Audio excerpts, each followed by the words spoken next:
welcome.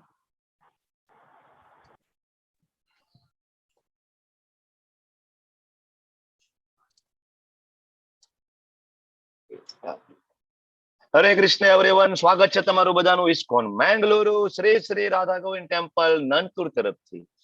અને ખૂબ ખૂબ ખૂબ હૃદયપૂર્વક સ્વાગત છે જયેન્દ્રજી, હીર પટેલજી, ભૂપતજી, ડોક્ટર દીપ્તિ પંડ્યાજી, ઓકે co-host યસ, ભૂપત મોરવડિયાજી, હેતલબેન મિસ્ત્રીજી, કિરણદાસજી, મૌલીજી, મીનાક્ષીબેન વ્યાસજી, નેહલ પંચાલજી, રીનાજી, રૂપલજી એન્ડ તૃપ્તિજી. વેલકમ. હરે કૃષ્ણ એવરીવન. હરે કૃષ્ણ, દંડવત પ્રણામ પ્રભુ. વેલકમ. હરે કૃષ્ણ. શરૂઆત કરીએ આજના સેશનની. શ્રી શ્રી રાધા ગોવિંદજીના ચરણોમાં વંદન કરીએ. હવે આજનું અધ્યાય નું નામ કર્મયોગ. બરાબર. ગઈકાલે આપણે ચોથું દિવ્ય જ્ઞાન લીધું. આજે પાંચમો અધ્યાય ફરીથી કર્મયોગ, કૃષ્ણ ભાવના યુક્ત કર્મયોગ. તો કર્મયોગ કોણ સમજાવી શકે કે જેને ખરેખર કર્મયોગની પ્રેક્ટિસ કરી હોય તે. કર્મયોગની વ્યાખ્યા તો આપણે આગળ જોઈ છે ને, કર્મ અને કર્મયોગનો તફાવત જોયો છે. તો જેને જીવનમાં કર્મયોગને ઘોડીને પી ગયા છે, કોણ? શીલ પ્રભુપાદજી. તો એ આપણને ખરેખર જે સાચા આચાર્ય છે, પરંપરામાં આવતા ગુરુ છે, ભગવાનના ભક્ત છે. શીલ પ્રભુપાદજીને એક વખત એમના એક શિષ્યએ પૂછ્યું કે ભાઈ સાચા ગુરુને કઈ રીતના ઓળખી શકાય? કોઈ ગુરુ છે ઓથેન્ટિક છે તો કઈ રીતના ઓળખી શકાય? તો શીલ પ્રભુપાદજી એમ કહે છે કે એક ક્ષણ માટે પણ જે કૃષ્ણને વિસરે નહીં એને કહેવાય સાચા ગુરુ. એક ક્ષણ માટે પણ નહીં. એવું નહીં કે સવારે 1 કલાક 2 કલાક માળા કરી લીધી, બસ પૂરું થઈ ગયું ભક્તિ, પછી આખો દિવસ જે કરવું હોય તે. બરાબર. પણ સાચા ગુરુ કોણ છે? એક ક્ષણ માટે પણ કૃષ્ણનું વિસ્મરણ ના થાય એને કહેવાય સાચા ગુરુ. આ શીલ પ્રભુપાદજીનો આન્સર છે. તો એમની પાસેથી આજે આપણે કર્મયોગ શીખવાના છીએ. એની પહેલા આપણે આપણા શ્રી શ્રી રાધા ગોવિંદજીના ચરણોમાં વંદન કરીએ અને ભગવાનના શાશ્વત ભક્ત અર્જુન મહારાજ, ભગવાનના પરમ ભક્ત શીલ પ્રભુપાદજી, જયા પતાકા સ્વામીજી મહારાજ, પરમ કૃપાળુ નામાનિષ્ઠદાસ પ્રભુજીના ચરણોમાં વંદન કરીશું અને ખૂબ જ ભાવપૂર્વક, પ્રેમપૂર્વક મંગલાચરણની પ્રાર્થનાઓ લઈશું, જેથી આપણે પણ કર્મયોગને જીવનમાં ઉતારી શકીએ, પ્રેક્ટિકલી એને એપ્લાય કરી શકીએ. ખાલી સ્ટોક નહીં, ખાલી અનુવાદ નહીં, પણ જે ખરેખર ભગવાન કહે છે આપણે જીવનમાં ઉતારી શકીએ અને આપણે આપણું જીવનને સાર્થક કરી શકીએ. ઓમ અજ્ઞાનતિમિરાન્ધસ્ય જ્ઞાનાજન શલાકયા ચક્ષુરુન્મિલિતમ યેન તસ્મૈ શ્રી ગુરુવે નમઃ. શ્રી ચૈતન્ય મનોભીષ્ટમ સ્થાપિતમ યેન ભૂતલે સ્વયં રૂપ કદા મહ્યમ દદાતિ સ્વપદાંતિકમ. વંદેહમ શ્રી ગુરો શ્રીયુતાપદકમલમ શ્રી ગુરુન વૈષ્ણવાંશ્ચ શ્રી રૂપમ સાગર જાતમ સગણ રઘુનાથાન્વિતમ તમ સજીવમ સાદ્વૈતમ સાવધૂતમ પરિજન સહિતમ કૃષ્ણ ચૈતન્ય દેવમ શ્રી રાધા કૃષ્ણ પાદાન સગણ લલિતા શ્રી વિશાખાન્વિતાંશ્ચ. હે કૃષ્ણા કરુણા સિંધુ દીનબંધુ જગતપતે ગોપેશ ગોપિકા કાંત રાધા કાંત નમસ્તુતે. તપ્ત કાંચન ગૌરાંગી શ્રી રાધે વૃંદાવનેશ્વરી વૃષભાનુ સુતે દેવી પ્रणमामि हरि प्रिये. वाञ्छाकल्पतरुभ्यश्च कृपा सिन्धुभ्य एव च पतितानां पावनेभ्यो वैष्णवेभ्यो नमो नमो विष्णुपादाय कृष्णपृष्ठाय भूतले श्रीमते भक्तिवेदांत स्वामिनिति नामिने. नमस्ते सरस्वते देवे गौरवाणी प्रचारिणे निर्विशेष शून्यवादी पाश्चात्य देश तारिणे. जय श्री कृष्ण चैतन्य प्रभु नित्यानंद श्री अद्वैत गदाधर श्रीवासादि गौर भक्त वृंद. हरे कृष्णा कृष्ण कृष्ण हरे हरे, हरे राम राम राम हरे हरे। हरे कृष्ण। हरे हरे कृष्णा। कृष्णा। कृष्णा प्रभुजी, दंडवत कृष्ण प्रभु प्रणाम। जी, दंडवत प्रणाम। Welcome everyone. यस, हरे जिग्नेश दरबार जी, कृष्णा प्रभुजी अमरीश धन्यवाद। प्रभु, भूपत जी, ભીખાજી પ્રભુ, અંજલિ માતાજી, અલ્પા વિક્રમ ગોરજી અને બધા જ પાર્ટિસિપન્ટ, બિપિન પ્રભુ, નીરવજી, ગાયત્રીજી, યસ ગુરુનાથ ફડકેજી, વેલકમ પ્રભુ, વેલકમ એવરી, મીનાબેન રાવલ, વંશિકાજી, સોહિનીજી, રીના દેસાણીજી, પુષ્પાજી, મોનાજી, ખૂબ ખૂબ ખૂબ બધાનું, બધા પાર્ટિસિપન્ટનું ખૂબ ખૂબ હૃદયપૂર્વક સ્વાગત કરું છું. અને આજે આપણે 5મો અધ્યાય કર્મયોગની ચર્ચાઓ કરવા જઈ રહ્યા છીએ. જ્યારે હરે કૃષ્ણ મહામંત્ર આપણે બોલીએ ત્યારે 2 હાથ ઊંચા કરીએ છીએ. શું કામ ઊંચા કરીએ છીએ? તો કે ભાઈ શરણાગત થાય છે. ઓલું નાનું બાળક હોય ને, નાનું બાળક, એની માં થોડી વાર દૂર થઈ જાય અને પછી એ બાળક રડે તો એની માની સામે આમ હાથ કરીને રડે, કે પોક મૂકી દે. માં બધું કામ પડતું મૂકીને દોડે, શું થઈ ગયું, શું થઈ ગયું, તરત આવીને આમ આપણને તેડી લે ને. બરાબર. સેમ એ ભાવ આપણને હોવો જોઈએ. જયારે હરે કૃષ્ણ મહામંત્ર એટલે શું છે? પ્રાર્થનાઓ છે, ભાવપૂર્વકની પ્રાર્થના છે. ભગવાન હું ભૂલી ગયો તો તમને, હું ફસાઈ ગયો છું અહીંયા, પણ હવે મને રિયલાઇઝ થઈ ગયું છે, તો મને લઈ જાઓ તમારી સાથે. અત્યારે જ નહીં લઈ જાય, ચિંતા નહીં કરતા. વળી એમ કે લઈ જાવ એટલે હાથ ઊંચા કરે ને સીધા લઈ ગયા, ના, એવું ચિંતા નહીં કરતા. બરાબર. તો ગયા અધ્યાયમાં આપણે જોયું હતું, ચોથા અધ્યાયમાં, ઓકે, ગોલોક ચાર્ટ વિઝિબલ નથી ને પ્રોપરલી. ઓકે, તો ગયા અધ્યાયમાં આપણે એક શ્લોક જોયો હતો, ચોથા અધ્યાયનો 9મો શ્લોક. કયો શ્લોક હતો? યાદ છે કોઈ? 4.9. ગોલોક ચાર્ટ ભણાવવો છે જન્મ એટલે કર્મ મારે, ચ મે દિવ્યમ. હા, ગોલોક ચાર્ટ મારે ભણાવવો છે, તો થોડુંક પૂર્વ બંધારણ લઈ લઈએ. Okay, is it visible? હા પ્રભુ, દેખાય છે. Thank you. તો આપણે ચોથા અધ્યાયમાં 9મા શ્લોકમાં જોયું. શું જોયું? જન્મ કર્મ ચ મે દિવ્યમ એવં વેતિ યો તત્વતઃ त्यक्ता देहम पुनर्जन्म नेति मामेति ચોર્જુન. ભગવાન એમ કીધું કે જે લોકો મારા જન્મ અને કર્મ છે દિવ્ય છે એવું જાણી લેશે, એનો પુનર્જન્મ થતો નથી. ત્યક્તા દેહમ પુનર્જન્મ નેતિ મામેતિ, નહીં થાય અર્જુન, નહીં થાય. તો ક્યાં જઈશું? જન્મ અને કર્મ ભગવાનનું દિવ્ય છે, જાણી લઈએ કે ભગવાન અજન્મા છે, ભગવાન અવિનાશી છે, ભગવાન બધાના આદિ છે, ભગવાન પેલા કોઈ હતું નહીં, કૃષ્ણ છે, અવતાર છે, એ અવતારી પણ છે, બધા અવતારોના મૂળ છે. આને કહેવાય જન્મ. જાણી લીધું. ભગવાનના કર્મ, ભગવાનની લીલાઓ દિવ્ય છે, આપણા જેવી લીલાઓ નથી, આ જાણી લઈએ એટલે કે કર્મ. હવે જન્મ કર્મ બે દિવ્ય છે જાણી લઈએ તો ત્યક્તા દેહમ પુનર્જન્મ ન, શરીર જયારે આ છૂટી જશે તો પાછું અહીંયા આવવું પડશે નહીં. બરાબર. બાકી તો તમને ખબર છે ને, પુનર્જન્મ કન્ફર્મ છે, ખબર છે ને. બીજા અધ્યાયમાં ભગવાને કીધું જાતસ્ય હિ ધ્રુવો મૃત્યુ, જાતસ્ય હિ ધ્રુવો મૃત્યુ, જેનો જન્મ છે એનું મૃત્યુ કન્ફર્મ છે. બરાબર. ધ્રુવમ જન્મ મૃતસ્ય ચ, જેનું મૃત્યુ થઈ ગયું છે એનો જન્મ ફરીથી કન્ફર્મ છે. જાતસ્ય હિ ધ્રુવો મૃત્યુ ધ્રુવમ જન્મ મૃતસ્ય ચ. બીજા અધ્યાયમાં ભગવાને કીધું છે પુનર્જન્મ કન્ફર્મ. તો હવે આ પુનર્જન્મ સાયકલ માંથી બહાર નીકળવું હોય તો ભગવાન કે મારું જન્મ અને મારું કર્મ દિવ્ય છે એ જાણી લો, પાછો જન્મ નહીં થાય. અચ્છા, જન્મ નહીં થાય ક્યાં જાશો? તો કે મારી પાસે આવશો. અચ્છા, તમે ક્યાં રહ્યો છો? તો કે હું ગોલોક વૃંદાવન ધામમાં રહું છું. આગળ 15મા અધ્યાયમાં આવશે, બ્રહ્મ સંહિતામાં બ્રહ્માજી લખે છે ગોલોક ધામની નિજ ધામની તલે ચ તસ્ય દેવી મહેશ હરિધામ સુતે સુતેષુ તે તે નિત્યા વિહિતાસ્ય યેન ગોવિંદમાદિ પુરુષમ તમહમ. ત્યાં બ્રહ્મ સંહિતામાં બ્રહ્માજી લખે છે કે ભગવાનનું જે ધામ છે એ ગોલોક નામનું ધામ છે. ક્યાં આવેલું છે? બરાબર. દેવી, મહેશ, હરિ આ બધાના ધામની ઉપર, સૌથી ઉપર. બરાબર.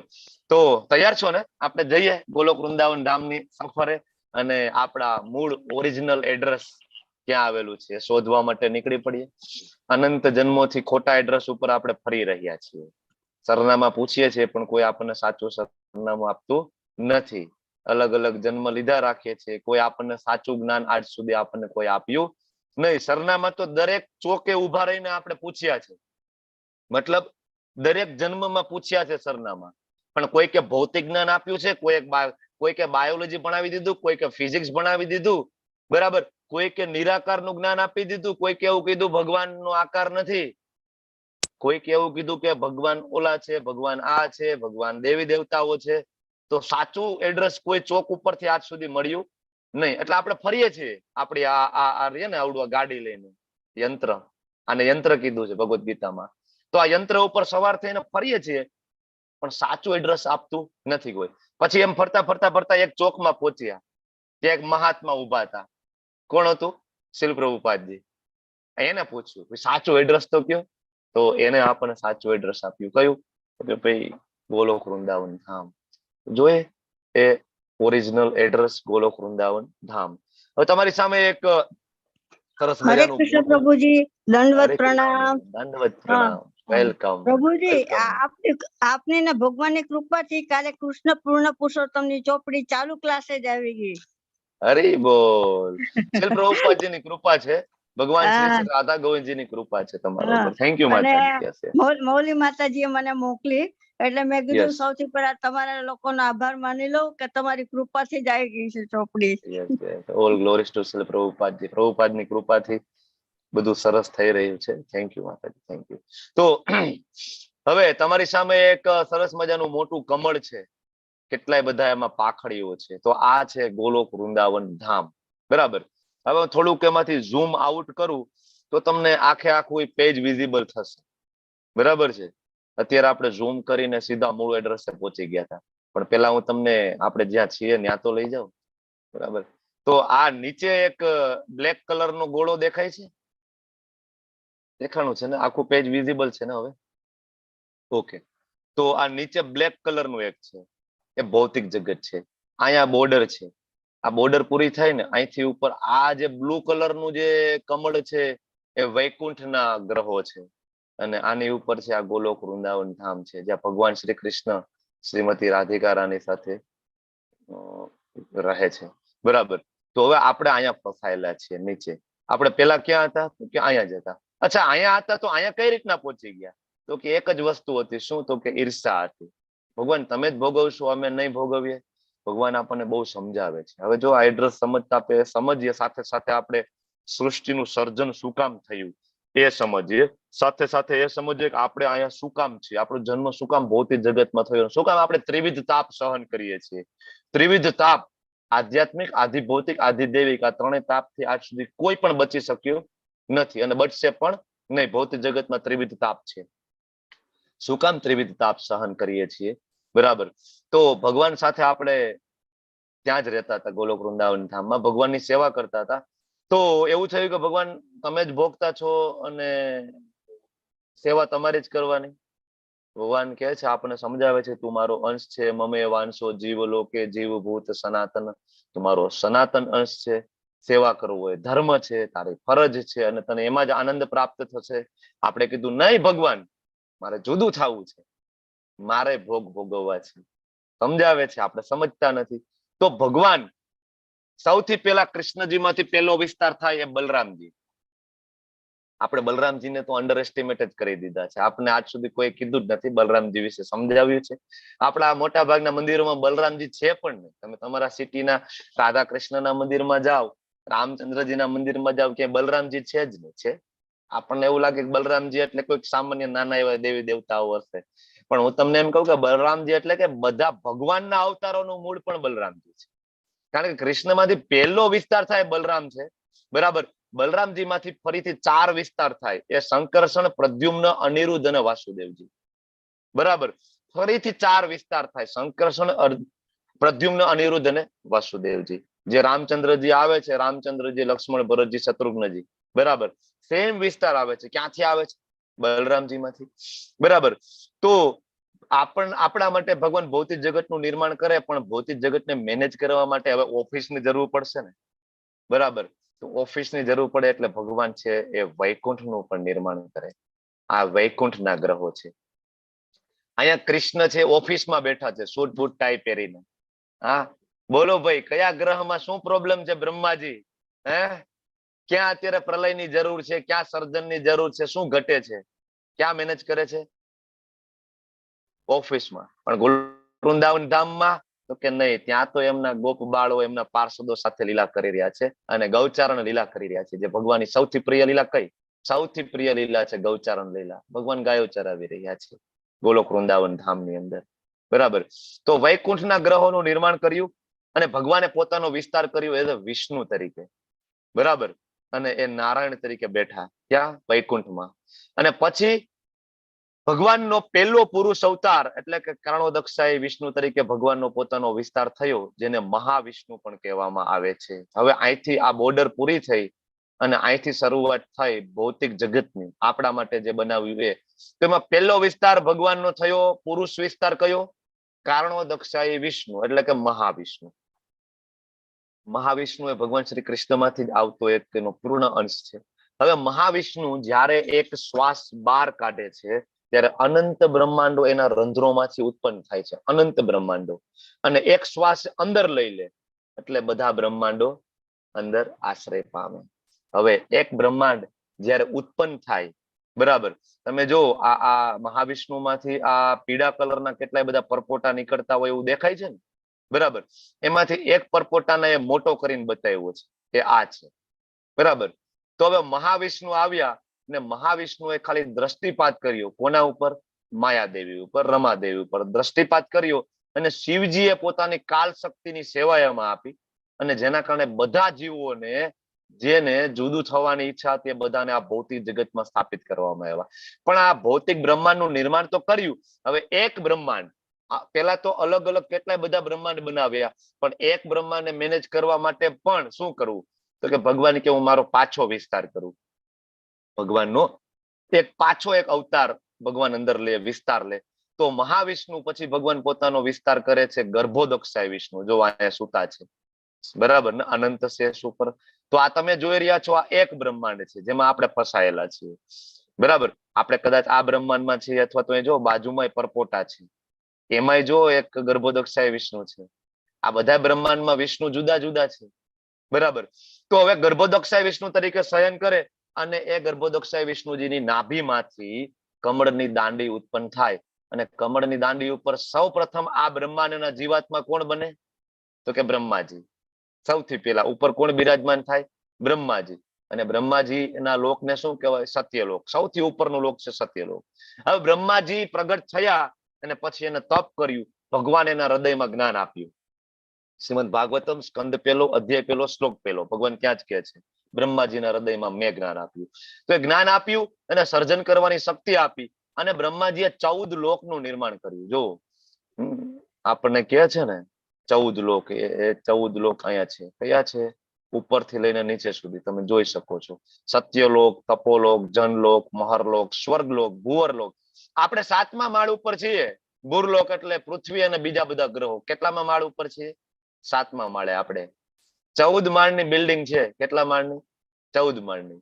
આપણે 7મા માળે બધા અત્યારે રહીએ છીએ. હવે આપણી નીચે પણ બીજા 7 લોક છે. અતલ, વિતલ, સુતલ, તલાતલ, મહાતલ, રસાતલ અને નીચે સૌથી પાતાળ. એની નીચે પણ 24 પ્રકારના નર્ક છે. કેટલા? સોરી, 28 પ્રકારના, 28 ટાઈપ્સ ઓફ હેલ. હવે આપણે અહીંયા ફસાઈ ગયા ભૂરલોકમાં અને આ 14 લોક ની અંદર દરેક જીવોને સ્થાપિત કર્યા, પણ એ જીવોને પણ મેનેજ કરવા માટે ભગવાન કે ફરીથી વિસ્તાર લો. તો ભગવાને ત્રીજા વિષ્ણુ તરીકે એનો વિસ્તાર કર્યો. એનું નામ શિરોદક્ષાય વિષ્ણુ. શિરોદક્ષાય વિષ્ણુ એટલે બીજું કોઈ નહીં, પરમાત્મા. પરમાત્મા તરીકે ભગવાને વિસ્તાર કર્યો અને આ જગતના કણે કણમાં દરેક જીવોના હૃદયમાં ભગવાન સ્થાપિત થયા, બરાબર. અને એને કહેવાય પરમાત્મા. તો આવી રીતના પેલા મહાવિષ્ણુ, પછી ગર્ભોદક્ષાય વિષ્ણુ, શિરોદક્ષાય વિષ્ણુ, 14 લોકનું નિર્માણ. હવે આપણે ભણતા હતા ત્યારે અ, બ, ક, ડ આવા ક્લાસ હતા ને. તમારા વખતે હોય કે ખબર નહીં, મારા વખતે હતા, બરાબર. 8મા 9મા 10મા હું ભણતો ત્યારે ABCD. હોશિયાર છોકરા હોય એ બધા એમાં હોય. બી માં તો કે ઠીક ઠીક, સી માં તો કે એનાથી નીચે હોય, ડી માં તો કે આવું હોય તો આવો, ન આવું હોય તો ઠીક છે, હોમવર્ક કરવું હોય તો કરો ને ભણવું હોય તો ભણો. બરાબર, આ બધા ડી વાળા ઠોસડાઓ બધા. તો આ 14 લોકમાં એવું જ છે. ભગવાનના જે હોશિયાર છોકરાઓ છે એ ઉપરની સાઈડમાં છે. સત્યલોક, તપોલોક, જનલોક, મહરલોક, સ્વર્ગલોક, બરાબર. અને મીડિયમ વાળા તો ક્યાંય નીચે ભૂરલોક. અને સાવ ઠોસડા તો કે નીચેની સાઈડમાં છે બધા, બરાબર. અને એનાથી ગયા ગુજરેલા તો કે નર્કની યાતનાઓ ભોગવી રહ્યા છે. તો આવી રીતના 14 લોકનું નિર્માણ થયું. આપણે બધા અહીંયા ફસાઈ ગયા. શું કામ? આપણે કામના કરી ભોગ ભોગવવાની, બરાબર.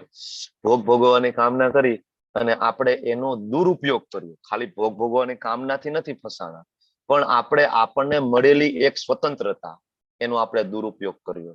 દુરુપયોગ કરીને આપણે પાપ કર્મ કર્યા. પાપ કર્મ કર્યા તો કર્મના સિદ્ધાંત પ્રમાણે આપણે ઉપર જઈએ છીએ, નીચે જઈએ છીએ, ઉપર જઈએ છીએ, નીચે જઈએ છીએ.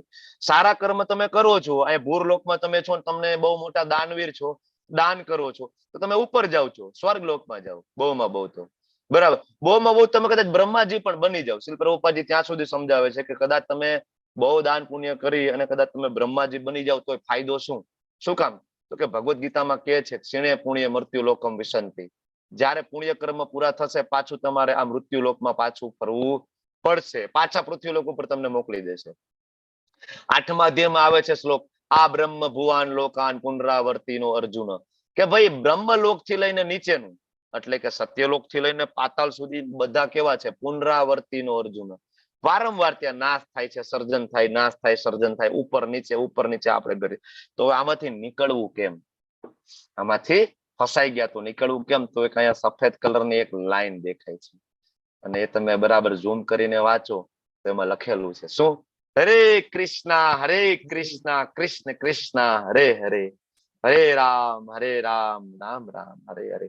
તમે દલદલ નું નામ સાંભળ્યું છે? દલદલ. કોઈ વ્યક્તિ દલદલમાં પડી ગયો હોય, અને દલદલ એટલે એક જાતનું કાદવ જેવું હોય કે એમાં પડો પછી તમે જેટલા આમ હલો ને એમ શું થાય? ખૂંચતા જાય. આપણે બધા દલદલમાં ફસી ગયા છીએ અને આપણે આપણા ભૌતિક ઈચ્છાઓના બરાબર કેવાય એમાં આપણે હલી રહ્યા છીએ. હું આ ભોગવી લઉં, તે ભોગવી લઉં, હું આને ભોગવી લઉં, ઓને ભોગવી લઉં, એમ કરતા કરતા આપણે ખૂંચતા જઈએ છીએ. આવા સમયે એક મહાત્મા આવે શ્રીલ પ્રભુપાદજી અને બહારથી દોરડો ફેંકે. શું ફેંકે? દોરડું. જો જ્યાં સુધી દલદલમાં બહારથી આવીને કોઈ ના બચાવે ત્યાં સુધી નીકળી શકાતું નથી. એવી રીતના ભૌતિક જગતમાંથી નીકળવું હોય તો ભગવાનના પાર્ષદ આવે, ભગવાનના શુદ્ધ ભક્ત આવે, દોરડું ફેંકે, પકડી લો તમે. તો કયું દોરડું આપણને આપ્યું? હરે કૃષ્ણ મહામંત્રનું, ભગવદ્ ગીતાનું, કે ભગવદ્ ગીતા લઈ લો. અને જેવું એ આપણે પકડ્યું અને આપણે બહાર નીકળવાની શરૂઆત આપણી ચાલુ થઈ ગઈ ધીમે ધીમે ધીમે ધીમે. હવે આ એક બ્રહ્માંડ અને એમાં તમે જુઓ કે ઉપરના આવરણ. તો આ એક બ્રહ્માંડ. આવા તમે જુઓ ને તો બાજુમાં પણ આવા સેમ પરપોટા છે. તમે જોયું? સેમ બ્રહ્માંડ બીજા છે. એમાંય ગર્ભોદક્ષાય વિષ્ણુ, એમાંય લક્ષ્મીજી, એમાંય બ્રહ્માજી. તો આનો મતલબ એવો થાય કે બ્રહ્માજી કેટલા છે? અનંત. બ્રહ્માંડ કેટલા છે? અનંત. અચ્છા, ગર્ભોદક્ષાય વિષ્ણુ કેટલા? અનંત. બરાબર. આવી રીતના શિવજી પણ કેટલા? તો કે બધા ગ્રહ મંડળમાં શિવજી છે વિનાશ કરવા માટે. સમજ્યા? એટલે ઘણી વખત ઘણાને એમ થાય કે ભગવાન આવ્યા અને ભગવાન જતા રહ્યા. ભગવાન કોઈ પણ એકાદા બ્રહ્માંડની અંદર સતત લીલાઓ કરી રહ્યા છે. આજે આ બ્રહ્માંડમાં છે, લીલાઓ કરે છે, આવતીકાલે અહીંયા છે, પછી અહીંયા છે, સતત ચાલુ છે. તો આપણે અહીંથી બહાર નીકળવાનું છે. બહાર નીકળીએ અને આ બોર્ડર ઉપર આપણે જઈએ બરાબર ભક્તિ કરતા કરતા તો વૈકુંઠના ગ્રહો આવે. અને આ વૈકુંઠના ગ્રહોની અંદર ભગવાન બિરાજમાન છે. અલગ અલગ પોતાના બધા જ જેટલા વિસ્તારો છે બરાબર એના અહીંયા ગ્રહો છે. બરાબર. અને ભગવાન નારાયણ તરીકે બિરાજે છે. અને અહીંયા જે ભક્તિ છે દાસ્ય પાવે છે, કારણ કે ભગવાન બોસ બનીને બેઠા છે તો આપણે સેવક બનવું પડશે. પછી જેમ જેમ આપણે ઉપર જઈએ બરાબર ભક્તિ કરતા કરતા કરતા તો જો અહીંયા અયોધ્યા છે, અહીંયા દ્વારિકા છે, જગન્નાથપુરી છે, મથુરા છે. આ બધા તો અહીંયા પણ છે ને ભૌતિક જગતમાં રેપ્લિકા છે. ભૌતિક જગતમાં આવેલા જે ધામ છે એ ઓરિજિનલ વૃંદાવન ધામ, ગોલોક ધામમાં આવેલા વૈકુંઠના ગ્રહોમાં આવેલા જે ધામ છે એનું પ્રતિબિંબ છે. બરાબર. અને આમ કરતા કરતા કરતા આપણે ઉપર જઈએ અને છેલ્લે આપણે ક્યાં પહોંચી જઈએ તો કે ગોલોક વૃંદાવન ધામની અંદર, જે તમારું ને મારું ઓરિજિનલ એડ્રેસ છે. અને આપણે અત્યારે ખોટા એડ્રેસે ફસાઈ ગયા છીએ પાપ કર્મના કારણે, કર્મના બંધનના કારણે, માયાના કારણે અને આપણી ભોગ ભોગવવાની ઈચ્છાના કારણે. સમજાઈ ગયું સૃષ્ટિનું સર્જન કઈ રીતના થયું છે? બરાબર. ભગવાનનો વિસ્તાર કઈ રીતના થયો છે? પેલા ખાલી કૃષ્ણ હતા, કૃષ્ણમાંથી સૌપ્રથમ વિસ્તાર બલરામજી થાય, ભગવાનના જમણા હાથે, ભગવાનના ડાબા હાથે શ્રીમતી રાધિકા રાણીનો ભગવાન પોતે વિસ્તાર કરે છે. બરાબર. રાધિકા રાણી એટલે ભગવાનની આહ્લાદની શક્તિ કહેવાય છે. ઘણા બધાને એમ થાય કે રાધા કૃષ્ણના લગ્ન કેમ નથી થયા? ઘણા આવા પ્રશ્ન પૂછે. તો જવાબ બે છે કે એક તો લગ્ન એના થાય જે બે વ્યક્તિ હોય. બરાબર. રાધા અને કૃષ્ણ બે વ્યક્તિ છે જ નહીં. કૃષ્ણ એ રાધા છે અને રાધા છે કૃષ્ણ છે. કારણ કે કૃષ્ણએ તો પોતાનામાંથી વિસ્તાર કર્યો છે. રાધાજી છે પોતાની શક્તિ છે. બરાબર. તો જરૂરી નથી લગ્ન થાય. એ તો તમારા મારા થાય છે એટલે આપણે વિચારીએ. આપણા નથી થતા આપણે ચિંતા રાધા કૃષ્ણની થાય છે. આપણા માન થાય છે, પણ ચિંતા કૃષ્ણના લગ્નની આપણને હોય છે. બરાબર. હવે બીજો જવાબ કે કોણ કે રાધા કૃષ્ણના લગ્ન નથી થયા? વૃંદાવન જાઓ, ભાંડીર વનમાં જાઓ, અને ભાંડીર વનમાં આજે પણ ત્યાં છે મંદિર છે ભગવાનનું, અને બ્રહ્માજી સ્વયં પુરોહિત બને છે અને રાધા કૃષ્ણના લગ્ન કરાવે છે. શાસ્ત્રમાં વર્ણન છે. બરાબર. તો આ સમજવું જોઈએ કે આપણે પણ ભગવાનની સાથે હતા અને આપણે ફસાઈ ગયા અને નીચે આવી ગયા. તો ઘણા બધાને એમ થાય પ્રભુજી આ બધું લાવ્યા ક્યાંથી? અમે તો આજે લેવલ 1 પહેલી વાર જોઈન કર્યો છે અને અમે ક્યારે સાંભળ્યું જ નથી કે આવું ગોલોકધામ છે અને વૈકુંઠ અહીંયા આવે છે. તો આના કઈ તમારી પાસે રેફરન્સ છે કે પછી તમે ઇસ્કોન વાળાએ જાતે એક જગ્યાએ બેસીને બનાવી લીધો ગોલોક ચાર્ટ નક્કી કરીને? હે? તો રેફરન્સ છે, શાસ્ત્રમાં લખેલું છે. બરાબર. ક્યાં છે? બરાબર. તો સૌ પ્રથમ આપણે રેફરન્સ લીધો છે બ્રહ્મ સંહિતાનો. કારણ કે આ જગતના પ્રથમ જીવાત્મા કોણ? બ્રહ્માજી. એટલે બ્રહ્માજી પાસે ગયા અને બ્રહ્મ સંહિતામાં બ્રહ્માજી 5મા અધ્યાયના 43મા શ્લોકમાં લખે છે. જો મેં હમણાં શ્લોક કીધો એ, ગોલોક નામની નિજ ધામની તલે ચતસ્ય દેવી મહેશ હરિધામ સુતે સુતેસુ. દેવીનું ધામ ક્યાં છે? આ જગતમાં દુર્ગા. બરાબર. મહેશ એટલે કે શિવજી, એનું ધામ ક્યાં છે? તો કે ઉપર. બરાબર. મહાકાલ ધામ અને એની ઉપર સદાશિવ લોક જે વૈકુંઠના ગ્રહોમાં છે, સદાશિવ લોક છે. અચ્છા, એની ઉપર કયું છે? તો કે હરિનું ધામ એટલે કયું? વૈકુંઠ. બરાબર. અને આ બધા ઉપર દેવી મહેશ હરિધામ સુતેસુ સૌથી ઉપર છે ગોલોક નામની નિજ ધામની તલે ચતસ્ય, કે ગોલોક ધામનું ગોલોક નામનું જે ધામ છે એના તળમાં, એની નીચે આ બધા ધામ આવેલા છે. કયા કયા? દેવીનું, મહેશનું અને હરિ. તો આવું કઈ બનાવી નથી નાખેલું. સૌથી ઉપર ધામ કયું છે? ગોલોક વૃંદાવન ધામ. બરાબર. બ્રહ્મ સંહિતાનો આ શ્લોક છે. પછી બીજા ઘણા બધા રેફરન્સ લીધા છે. પછી તો બ્રહ્મ સંહિતાના બધા શ્લોકમાં વર્ણન છે. 5.2, 5.3, 5.4. બરાબર.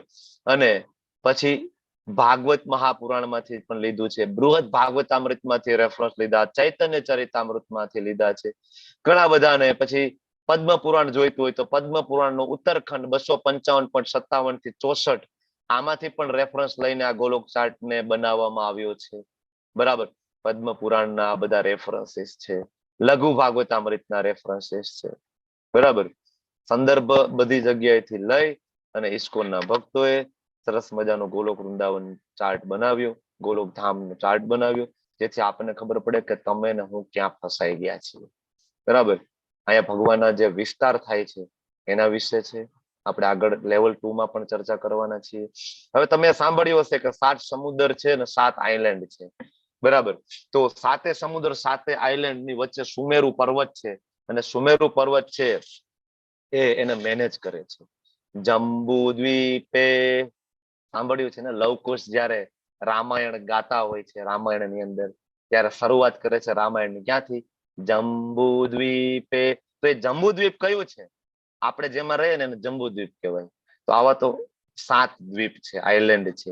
બરાબર. જંબુ દ્વીપ છે, પછી પલાક્ષ દ્વીપ છે. તો આ 7 આઇલેન્ડ, 7 સમુદ્ર એને મેનેજ કરે છે સુમેરુ પર્વત. અને સુમેરુ પર્વત છે ભગવાનને રિપ્રેઝન્ટ કરે છે. એટલે આપણે માળા કરીએ ને તો સુમેરુ પર્વતને ટપવાનું હોતું નથી, ત્યાંથી યુટર્ન મારવાનો. કારણ કે એને કૃષ્ણમણી પણ કહેવાય છે, અથવા તો ભગવાન સ્વયં એને રિપ્રેઝન્ટ કરી રહ્યા છે. બરાબર. તો આ બધા રેફરન્સ છે. અહીંયા ઉપર પણ હજી બીજા ચૈતન્ય ચરિતામૃત, મધ્ય લીલાના છે, બ્રહ્મ સંહિતાના છે, શ્રીમદ ભાગવતમ 2.1.26 ભાગવતમમાં પણ છે. પણ એ દ્રષ્ટિ જોઈએ. ઘણા બધા એમ કે અમે તો ભાગવતમ વાંચ્યું છે, અમને તેમાં ના મળ્યું. પણ નહીં મળે. શું કામ નહીં મળે ભાઈ? હા, તો કે ભગવાને ભગવદ્ ગીતામાં પેલા કહી દીધું છે કે રહસ્યમ એતદ ઉત્તમમ. આ ઉત્તમ રહસ્ય છે. કોણ મેળવી શકશે? કોને પ્રાપ્ત થાય? તો કે ભક્તો અસી મેં સખા ચેતી. જે મારા ભક્ત છે, તે મારા મિત્ર છે, એને આ રહસ્ય ઉત્તમ પ્રાપ્ત થશે. હવે આમ તો ગોલોક ચાર્ટ ને ખરેખર સમજવું હોય ને તો 1.5 કલાકના 4 સેશન જોઈએ. 6 કલાક જેવો સમય થાય. તમારી પાસે ક્યારેક સમય હોય તો આપણે ગોલોક ચાર્ટ માટે પણ સિરીઝ લઈશું, બરાબર, વચ્ચેના ગેપ ની અંદર, ત્યારે આપણે ચર્ચા કરીશું. અત્યારે આટલું પૂરતું છે. ઓરિજિનલ એડ્રેસ ક્યાં છે ખબર પડી ગઈ છે, ક્યાં ફસાઈ ગયા છે ખબર પડી ગઈ છે, અને કેમ બહાર નીકળવાનું છે એ પણ ખ્યાલ આવી ગયો. વૈકુંઠના ગ્રહો શું છે એ ખ્યાલ આવી ગયો છે. તો હવે આપણે આજના અધ્યાયમાં આગળ વધીએ. છતાં તમારે કઈ પ્રશ્ન હોય તો તમને તો ખ્યાલ જ છે, આપણે સેશનના અંતે પ્રશ્ન પૂછવાની છૂટ છે, એ ચિંતા કરવાની જરૂર નથી. કઈ પણ ડાઉટ હોય તો આપણે ડાઉટ ક્લિયર કરીશું. Don't worry. ઓકે, તો સ્લાઇડ વિઝિબલ. કર્મયોગ કૃષ્ણ પ્રભુ. ભાવના યુક્ત કર્મ. દેખાય છે. યસ, થેન્ક યુ પ્રભુ. તો શરૂઆત કરીશું કર્મયોગ. હવે ઘણા બધાને પ્રશ્ન થાય કે ત્રીજું અધ્યાયનું નામે કર્મયોગ હતું ને, પછી ચોથો અધ્યાય દિવ્ય જ્ઞાન આવ્યું, 5મો અધ્યાય કર્મયોગ. શ્રીલ પ્રભુપાદે આવું કેમ કર્યું હશે? તો આ કર્મયોગ છે કૃષ્ણ ભાવના યુક્ત કર્મ છે. ઓલો કર્મયોગ છે ખાલી કર્મયોગ હતો. થોડોક ફેર છે. કર્મયોગને આ કહેવાય ને અપડેટ કરેલું છે. પ્રો ના આવે મોબાઈલમાં, પ્રો અને પ્રો મેક્સ ને, અહીંયા એવું છે. ઓલો કર્મયોગ હજી આ કર્મયોગ બરાબર સમજાય, કારણ કે કર્મની અંદર કૃષ્ણને ઉમેરવાના છે, એટલે કૃષ્ણ ભાવના યુક્ત કર્મયોગ. હવે થયું એવું કે ઓકે, પેલા શ્લોકમાં ચર્ચા કરીશું. હવે આ અધ્યાયને છે ને 4 વિભાગમાં વહેંચવામાં આવેલા છે. 5મા અધ્યાયને અલગ અલગ 4 વિભાગ છે. અને આ પ્રશ્ન હું ફરીથી પૂછી લઉં. આમ તો તમને મેં પૂછ્યો જ છે, કારણ કે કર્મયોગ ભણાવો છે, તો એક વખત ક્લિયર કરી લઈએ કે કર્મ અને કર્મયોગનો તફાવત શું છે. હેન્ડ રેઝ કરવો જોઈએ. નવા પાર્ટિસિપન્ટ આગળ આવો ને તો મને બહુ આનંદ થશે. કર્મ અને કર્મયોગ જેને આવડે છે બધા હેન્ડ રેઝ કરો, પણ જે નવા પાર્ટિસિપન્ટ છે, ફર્સ્ટ ટાઈમ જોઈન થયા હોય, એ બોલો તો મને આનંદ થશે.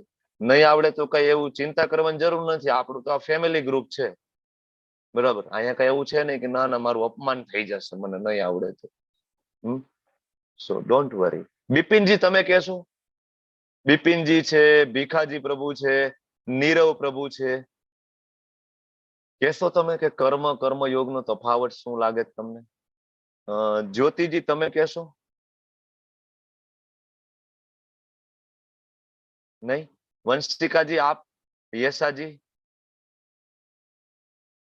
ઓકે. રૂપલ ભાનુશાળીજી તમે કહેશો? પ્રભુજી નીરવ. હાજી નીરવજી બોલો પ્રભુ બોલો.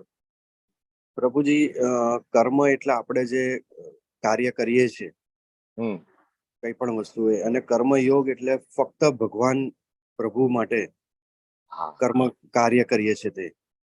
યસ પ્રભુ, yes, thank you, thank you. ખૂબ સરસ પ્રભુ. તો પરફેક્ટ આન્સર છે કે કર્મ એટલે આપણે કરીએ છીએ તે. સવારથી સાંજ સુધી આપણે કરીએ ને, ટિફિનના ડબલા લઈને નીકળી નથી જતા જોબ ઉપર? જાતા હશો ને?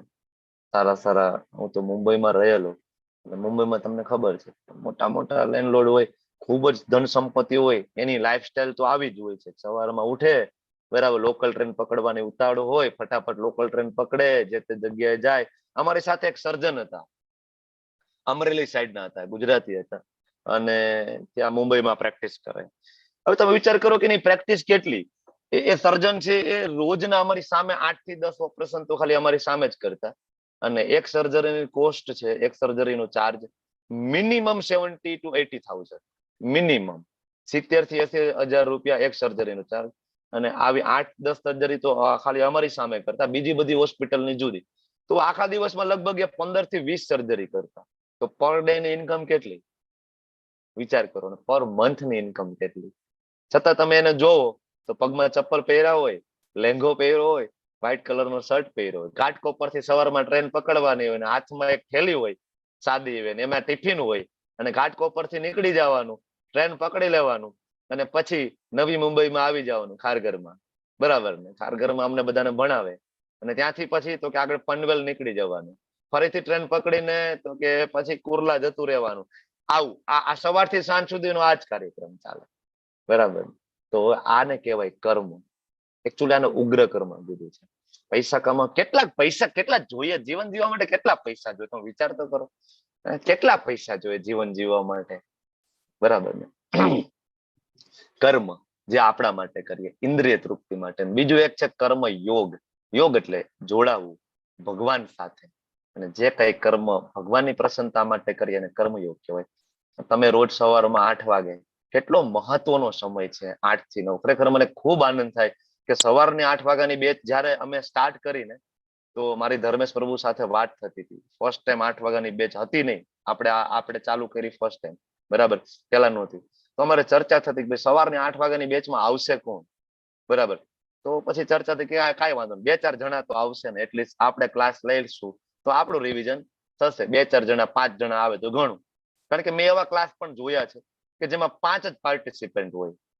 સવારના મોર્નિંગ નો 6 વાગ્યાનો ક્લાસ હું 1.5-2 વર્ષ પહેલા અટેન્ડ કરતો ને, તો ક્યારેક તો એવું થાય અમે અને કેતન પ્રભુ હોય 7-8 જણા હોય, ક્યારેક 5 જ હોય. બરાબર. તો કેતન પ્રભુ સરસ મજાનો ક્લાસ લેતા. બરાબર, એકદમ બધાના આન્સર આપે, સમજાવે.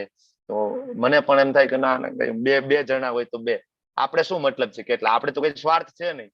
બરાબર છે, જેટલા આવે એટલા. તો તમે બધા ખરેખર 8 વાગ્યાની બેચમાં 60 જણા 65 જણા પાર્ટિસિપન્ટ હોય, મને ખૂબ આનંદ થાય. કારણ કે 8 વાગ્યાનો ક્લાસ એટલે ઇટ્સ અ હેક્ટિક ટાઈમ. બધા બહુ જ બિઝી હોય છે આ ટાઈમ ની અંદર. અને એમાં ભગવદ ગીતા માટે સવારમાં ટાઈમ કાઢવો, હા કાઢીએ, ક્યારેક નવરા હોય ત્યારે ટાઈમ નીકળે.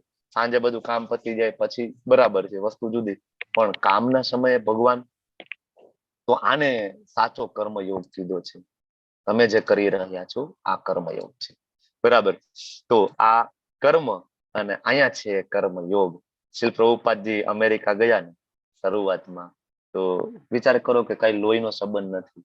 આજકાલ તો માતાજીઓ, ખોટું નહીં લગાડતા, પર્સનલી નહીં લેતા, હું જનરલાઇઝ વાત કરી રહ્યો છું.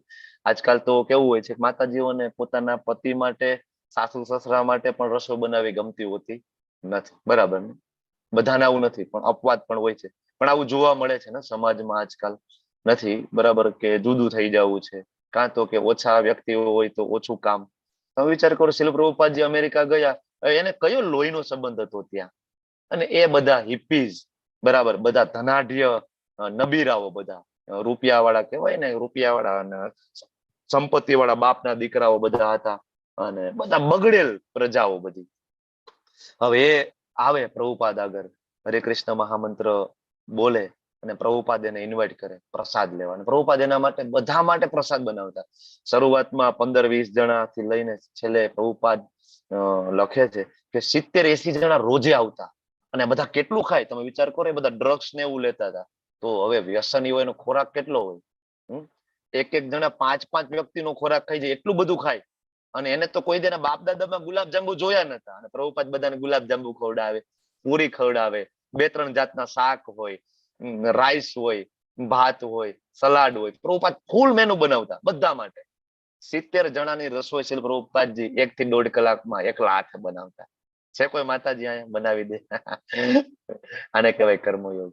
અને પ્રભુપાદને શું સ્વાર્થ હતો? અને એવું નહીં કે લોકો ઓલા બધા હેલ્પ કરતા. શરૂઆતમાં કોઈ હેલ્પ પણ નહોતું કરતો. ઇવન એ બધા જમીને ઉભા થઈને ચાલતા. પ્રભુપાદ પ્લેટે જાતે લેતા. અરે પ્લેટ ધોતા જાતે. કેટલી વાર તો રાત્રે લેટ થઈ જાય, પ્રભુપાદને સુવાનો ટાઈમ ના વધે. કારણ કે પ્રભુપાદ રાત્રે 12 વાગે તો ઉઠી જાય, 10 વાગે સુવે, 12 વાગે ઉઠી જાય. 12 વાગે ઉઠી અને આખી રાત બુક્સ લખે. બરાબર. તો કેટલી વાર એવું થાય કે રાતના પ્રસાદમાં લેટ થઈ ગયું હોય, વાસણ ઘસતા ઘસતા 11 વાગી જાય, તો પ્રભુપાદ 1 કલાક સુવે, 12 વાગે ઉઠી જાય. આ મહાત્મા આપણા માટે કરીને ગયા છે, ભારત માટે, સનાતન ધર્મ માટે, હિન્દુઓ માટે. પણ આપણે ખબર નથી પ્રભુપાદજીએ શું કર્યું, કારણ કે આપણે વાંચતા નથી ને ક્યારેક. ઓકે, તો હવે આ કર્મયોગની શરૂઆત છે ને અર્જુનની મૂંઝવણથી થવાની છે. અને અર્જુન પેલા શ્લોકમાં પૂછે છે, હે કૃષ્ણ, તમે મને પેલા કર્મનો ત્યાગ કરવા કીધું છે ને? કર્મણ્ય વાધિકા રસ્તે માં ફલે સુખદાચનમ, ત્યાં કીધું છે. બરાબર. પછી બીજા અધ્યાયના 49મા શ્લોકમાં તમે કીધું. પછી ચોથા અધ્યાયમાં ભગવાન તમે મને દિવ્ય જ્ઞાન આપ્યું.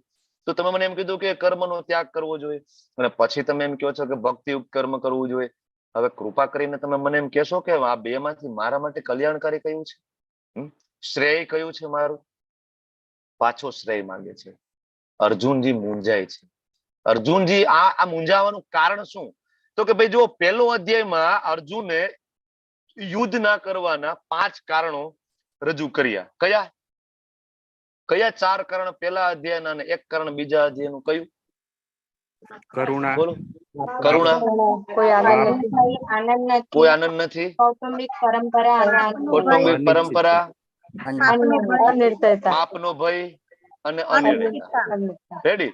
આ 5 કારણ રજૂ કર્યા, દલીલો રજૂ કરી. બરાબર. હવે ભગવાન એને સ્ટ્રેટ ફોરવર્ડ, એકચ્યુઅલી અર્જુનને સ્ટ્રેટ ફોરવર્ડ જવાબ જોતો હતો. શું? યુદ્ધ કરવું કે ના કરવું. પણ ભગવાને બીજા અધ્યાયની અંદર શું કર્યું? ભગવાને બીજા અધ્યાયની અંદર એવું કર્યું, આપણે ભણ્યા ને, બીજા અધ્યાયમાં જ્ઞાન યોગ પણ આવ્યો, કર્મયોગ પણ આવ્યો, સકામ કર્મયોગ, નિષ્કામ કર્મયોગ, ભક્તિ યોગને ટચ કર્યું, થોડુંક અષ્ટાંગ યોગને ક્યાંક ટચ કરી દીધું, બધું આપી દીધું. અર્જુનનો સ્ટ્રેટ ફોરવર્ડ જવાબ ના મળ્યો. અર્જુન કન્ફ્યુઝ થઈ ગયા. તો ત્રીજા અધ્યાયની શરૂઆતમાં પાછું પૂછ્યું અર્જુને કે ભગવાન, મારો પ્રશ્ન એ હતો કે બધું છોડીને જંગલમાં ભીખ માંગવા જતો રહું કે યુદ્ધ કરું? કયો તો ખરી, સંન્યાસ લઈ લઉં કે કર્મયોગ? જ્ઞાન યોગમાં આગળ વધુ કે કર્મયોગમાં? તો ભગવાને ત્રીજો અધ્યાય કર્મયોગ આપ્યો, ચોથો અધ્યાય દિવ્ય જ્ઞાન આપી દીધું. બરાબર ને? ત્રીજો અધ્યાય કર્મયોગ આપીને અર્જુનને ક્લેરિટી તો આવી, પણ ચોથા અધ્યાયમાં દિવ્ય જ્ઞાન આપી દીધું અને અર્જુન પાછા કન્ફ્યુઝ થઈ ગયા. ભગવાન, કર્મયોગ ત્રીજો અધ્યાય કે ચોથો અધ્યાય દિવ્ય જ્ઞાન, હવે શું કરું? પાછા કન્ફ્યુઝ. બરાબર. અને બીજા અધ્યાયમાં શરૂઆત થાય છે અને ભગવાન અર્જુનને કહે છે કે અર્જુન, આપણે તો આત્મા છીએ. તો અર્જુન કેવા, આત્મા છીએ તો કામ કરવાની શું જરૂર છે? રાઈટ? આત્માને કોઈ કામ હોય? આત્માને યુદ્ધ કરવું પડે? તો અર્જુન કે ના, યુદ્ધ નથી કરવું. પછી બીજા અધ્યાયના 31 થી 37 શ્લોકમાં એમ કીધું કે ના ના, જો ભાઈ નિયત કર્મ તો કરવું પડે. તો અર્જુન કે ચાલો તમે કયો છો તો કર્મ કરી લઈએ. પછી 42 થી 45 શ્લોકમાં એમ કીધું કે ભાઈ સકામ કર્મ હોય ને એ બાંધે, ફળદાયી કામ હોય એ બાંધે છે. તો અર્જુન કે બંધન થતું હોય ને ફસાઈ જવાતું હોય તો કે ના ના, આત્મા છે કઈ કર્મ નથી કરવું. પણ 46 થી 53 શ્લોકમાં એમ કે છે કે ભક્તિમય સેવા કરીશું તો બંધન નહીં થાય. તો કે તો કર્મ કરીએ. પછી ત્રીજો અધ્યાય આવ્યો, 17 થી 18 શ્લોક આવ્યા, 17 18 એમાં એમ કીધું કોઈ વ્યક્તિ જ્ઞાનમાં ઉન્નત હોય ને તો એને કોઈ ફરજ જ નથી. તો અર્જુન કે જ્ઞાનમાં તો હું ઉન્નત છું, મારી કઈ ફરજ નથી, મારે કર્મ નથી કરવું. બરાબર. આમ કરીને ચોથા અધ્યાયના અંતે ભગવાન એમ કીધું કે ઉભો થા ને તું લડ. તો ભગવાન, તમારા સ્ટેટમેન્ટ બધા મને ઓપોઝિટ લાગે છે. ત્યાગ કરવું કે લડવું? ત્યાગ કરવું કે લડવું? જ્ઞાન યોગ કે કર્મયોગ? નોલેજ કે એક્શન? તમારા મત મુજબ શું સારું છે? સંન્યાસ લઈ લો, બધું છોડીને જંગલમાં જતું રહેવું, ઓમ કરીને બેસી જવું, કે પછી જ્યાં છીએ ત્યાં કૃષ્ણ ભાવના કર્મ કરીએ? લાઈક ભગવદ્ ગીતા વેચીએ, ભગવદ્ ગીતાનો ક્લાસ લઈએ, મંદિરે મંગલા આરતીમાં જઈએ, પ્રસાદનું ડિસ્ટ્રીબ્યુશન કરીએ, ગૃહસ્થાશ્રમમાં જે કઈ ધનરાશિ આવે છે થોડી ધનરાશિ ભગવાનની પ્રસન્નતા માટે આપણે આપીએ. શું બેટર લાગે તમને? કર્મયોગ કે સંન્યાસ? બોલો, જવાબ આપો. કર્મયોગ. કર્મયોગમાં, કારણ કે કળિયુગમાં બહુ અઘરું છે. અષ્ટાંગ યોગની સાધના કરવી, બધું છોડીને હિમાલયમાં ગુફામાં જવું અઘરું છે. એટલે ભગવાન પોતે પણ આ અધ્યાયની અંદર સમજાવવાના છે. નીરવજી પણ જવાબ આપે છે કર્મયોગ. બરાબર. પણ કર્મયોગ સમજવો બહુ જરૂરી છે. કર્મ અને કર્મયોગમાં તફાવત છે ને એ થોડું વધારે ક્લિયરલી તમે જયારે લેવલ 2 માં આવો ને ત્યારે વધારે ક્લિયર થશે. હવે ભગવાન જવાબ આપે છે અર્જુનને કે ભાઈ જો અર્જુન, મુક્તિ માટે છે ને કર્મનો ટોટલ ત્યાગ કરી દઈએ અને છોડો ઘર બાર, ચલો હરિદ્વાર. બરાબર. હરિદ્વાર ઋષિકેશ જતા રહ્યો અને બીજું ભક્તિયુક્ત કર્મ કરો. આ બે બરાબર છે, પણ તેના માટે મુક્તિ માટે. પણ જો તું શ્રેષ્ઠની વાત કરતો હોય કે આમાંથી બેસ્ટ કયું છે, તો ભગવાન એમ કે છે કે કર્મના પરિત્યાગ કરવા, બધું કર્મ છોડી દેવું ને એના કરતા ભક્તિયુક્ત કર્મ કરો. ભક્તિયુક્ત યજ્ઞ અર્થાત કર્મણો અન્યત્ર લોકોયમ કર્મ બંધન. ત્રીજા અધ્યાયનો આઈ થિંક 7મો કે 9મો શ્લોક. બરાબર. તો ત્યાં ભગવાને બહુ ક્લિયરલી કીધું કે જે કઈ કર્મ કરીએ શેના માટે કરીએ? વિષ્ણુ પ્રીત્યાર્થે કર્મ કરીએ. સેન્ટરમાં કોને રાખવા? કૃષ્ણને રાખવા. રસોઈ બનાવીએ તો કે ભાઈ મારે લાલાને જમાડવાના છે, મારા ભગવાનને જમાડવાના છે, મારે રસોઈ બનાવવી પડે.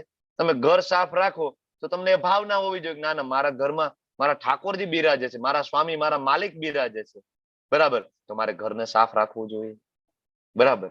બાળકોને ભણાવીએ તો કે ના ના, મારા બાળકો છે ભગવાનના અંશો છે, ભગવાને કીધું છે મમે વાંશો જીવ લોકે જીવ ભૂત સનાતન, બધા જ જે આત્માઓ છે ભગવાનના અંશ છે.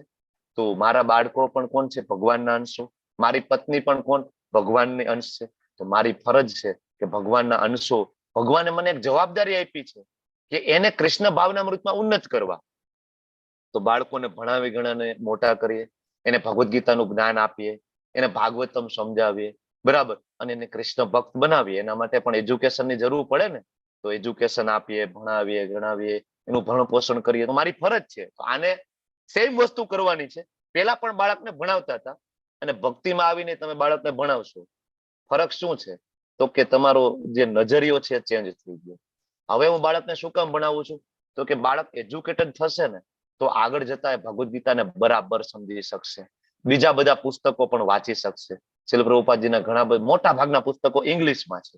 તો મારું બાળક ઇંગ્લિશ ભણીને પ્રભુપાદની બુક્સ વાંચશે અને પ્રભુપાદને વધારે નજીકથી સમજી શકશે અને પ્રભુપાદની આ મુવમેન્ટમાં એ ભાગ લેશે. એવું નહીં કે આગળ જતા બાવો બની જાય, સાધુ બની જાય.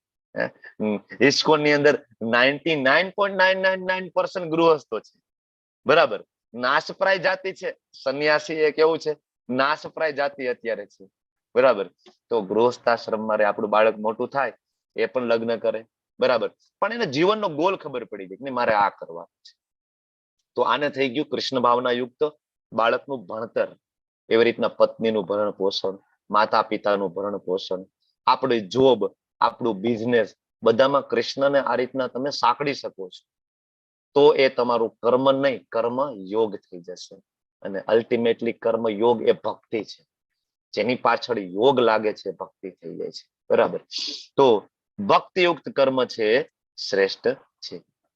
ઘણી વખત એવું થાય કે આપણે છે ને કે દાન પુણ્ય તો કરતા હોઈએ, ઘણા બધા માણસો કરતા હોય છે ને, દાન પુણ્ય કરે, ગરીબોને ખાવાનું આપે, અનાથાલયમાં આપે, વૃદ્ધાશ્રમમાં આપે, બરાબર ને, કૂતરાને લાડુ નાખતા હોય, કેટલા બધા જોયું છે ને, સવાર સવારમાં આવું બધું થતું હોય છે, બધી પ્રવૃત્તિઓ. પણ એમાં કૃષ્ણ ના હોય, એની અંદર કૃષ્ણ કોન્શિયસનેસ નથી હોતા. તો તમને શું લાગે કે આ બધી જે માનવ સેવા જે થઈ રહી છે, ગરીબોની સેવા, એ માધવ સેવા છે? અથવા તો શાસ્ત્રમાં એનો પરફેક્ટ રેફરન્સ તમને મળે છે કે આવું કરવું જોઈએ કે જેનાથી ઉચ્ચ ગતિ પ્રાપ્ત થાય? તમને શું લાગે છે? માનવ સેવા એ માધવ સેવા છે? માનવ સેવા એ જ પ્રભુ સેવા છે? આવું સ્લોગન વાંચ્યું છે ને તમે કેટલી જગ્યાએ, માનવ સેવા એ પ્રભુ સેવા છે, વાંચ્યું છે ને? કેટલા બધા એનજીઓ ચાલે છે ને ભારતમાં પણ, કે જ્યાં ભગવાન નથી, સેન્ટરમાં ક્યાં પણ કૃષ્ણ નથી, રામચંદ્રજી નથી, દાન કરે છે, બીજાની સેવા કરે, કેટલું બધું કાર્ય ચાલે છે, કૃષ્ણ નથી. તો શું લાગે, આ માનવ સેવા એ માધવ સેવા છે? શું એનાથી ગોલોક વૃંદાવન ધામ પ્રાપ્ત થશે? શું એનાથી જન્મ મૃત્યુ જરા વ્યાધિમાંથી નીકળી જઈશું? શોભના માતાજી શું કહેવાનું થાય છે? માનવ સેવા એ માધવ સેવા છે કે નહીં? નથી પ્રભુજી. નથી. પુષ્પાજી તો ના પાડે છે, નથી પ્રભુજી. દર્શનાજી એ ના પાડે છે. સ્વાતિજી શું કહેવાનું છે? માનવ સેવા કરવી છે કે નહીં? ના, માનવ સેવા એ માધવ સેવા નથી. માનવ સેવા માધવ સેવા નથી. નવા પાર્ટિસિપેન્ટ નું શું કહેવાનું થાય છે? બિપિનજી, ભીખાજી, એટલે કઈક બોલો તો ખરી. નવા પાર્ટિસિપેન્ટ ક્યારેક બોલશો, ક્યારેક વિડીયો ઓન કરશો તો કઈક તમને હું ઓળખીશ ને, નહીતર તમારી ઓળખાણ કેમ થશે? તમને ઓળખતો હોય તો ક્યારેક મને ખબર હશે કે આ બિપિન પ્રભુ છે, આ ભીખાજી પ્રભુ છે, એ કયા સિટીમાં રહે છે, કેવા દેખાય છે, તો કદાચ તમારા સિટીમાં આવું તમને કોન્ટેક્ટ કરું કે ભાઈ હું આવ્યો છું, બરાબર ને, પ્રસાદની વ્યવસ્થા કરજો. પણ આ તો વિડીયો જ ઓન નથી કરવો, બોલવું એ નથી. પ્રભુજી ઓળખે તો કોક દીક આવે ને આપણી ઘરે. નવા પાર્ટિસિપન્ટ વંશિકાજી એ ના પાડે છે, જો માનવ સેવા એ પ્રભુ સેવા નથી. તો કોઈને એવું લાગતું નથી માનવ સેવા પ્રભુ સેવા છે? તમે બધા બહુ હોશિયાર છો. અહીંયા 65 પાર્ટિસિપન્ટ છે, એમાં એક પણ જણાને એવું નથી લાગતું કે માનવ સેવા એ પ્રભુ સેવા છે. હવે આપણે તો જન્મથી જ આ કરતા આવીએ છીએ, હું કરતો હતો. માનવ સેવા એ પ્રભુ સેવા શું કયો? નીરવ પ્રભુ શું કયો તમે? પ્રભુ, મેં મારો આન્સર લખ્યો છે. હું એવું Okay. માનું છું, માનવ સેવા એ જ પ્રભુ સેવા છે. ઓકે, લખો છો ને? જો હું એવું માનું છું, હું એવું માનું છું. યસ, તમારું ઓપિનિયન જ જોઈએ છે મારે. શાસ્ત્રની દ્રષ્ટિએ આપણે આગળ ચર્ચા કરશું. 17મા અધ્યાયમાં છે કારણ કે દાનની પ્રભુ જે હા કારણ કે પ્રભુ આપણે અત્યારે પ્રભુને સાક્ષાત તો જોઈ નથી શકતા, પણ હા કોઈ પણ સારું કર્મ કરીએ કે હા જેનાથી બીજાને બી આનંદ થાય, હમ બરાબર, અને આપણે પોતાને બી આનંદ મળે, એટલે હમ એ અલ્ટિમેટલી તો એ ભગવાનને જ આનંદ કર્યા બરાબર છે, હું માનું છું. કઈ વાંધો નહીં, એ તમારો ઓપિનિયન છે અને ખૂબ સરસ તમારો ઓપિનિયન, તમે ફ્રેન્ક ઓપિનિયન આપો છો. પણ એકચ્યુઅલી પ્રભુ ભગવદ ગીતા એવું કે છે કે સારા અને ખરાબ બંને કર્મો છે ને એ છોડી દેવાના છે. પુણ્ય કર્મ પણ બધા છોડી દેવાના છે. ભગવદ ગીતા એવું કે છે. દાન જે આપણે કરીએ છીએ, જે આપણી પદ્ધતિ જે દાન કરવાની છે ને એ છોડી દેવાની છે. ભગવદ ગીતા તો એવું કે છે. જયારે તમે 17મા અધ્યાય સુધી મારી સાથે બની રહેજો ત્યારે તમને આ કન્સેપ્ટ એકદમ ક્લિયર થશે. 14મા અધ્યાયમાં પણ ક્લિયર થશે. માનવ સેવા એ જ પ્રભુ સેવા છે, કારણ કે દરેકના હૃદયમાં ભગવાન બેઠેલા છે. બિપિનજી પણ એવું લખે છે. પણ આપણે સમજવાનું કે દરેકના હૃદયમાં જે ભગવાન બેઠા છે એ ઓરિજિનલ કૃષ્ણ પૂર્ણ પુરુષોત્તમ છે કે પછી એના વિસ્તાર તરીકે બેઠા છે, એ બીજા અધ્યાયમાં આપણે કન્સેપ્ટ ક્લિયર કર્યો કે બ્રહ્મેથી પરમાત્મેથી ભગવતીથી શબ્દ છે. બ્રહ્મ પરમાત્મા અને ભગવાન, ભગવાન પરમાત્મા સ્વરૂપે આપણા હૃદયમાં બેઠા છે, પણ ઓરિજિનલ સ્વરૂપ છે શ્યામ સુંદર મુરલી મનોહર સ્વરૂપ છે, જે ગોલોક વૃંદાવન ધામમાં બેઠું છે. તો શું કરવાનું? માનવ સેવા નહીં કરવાની?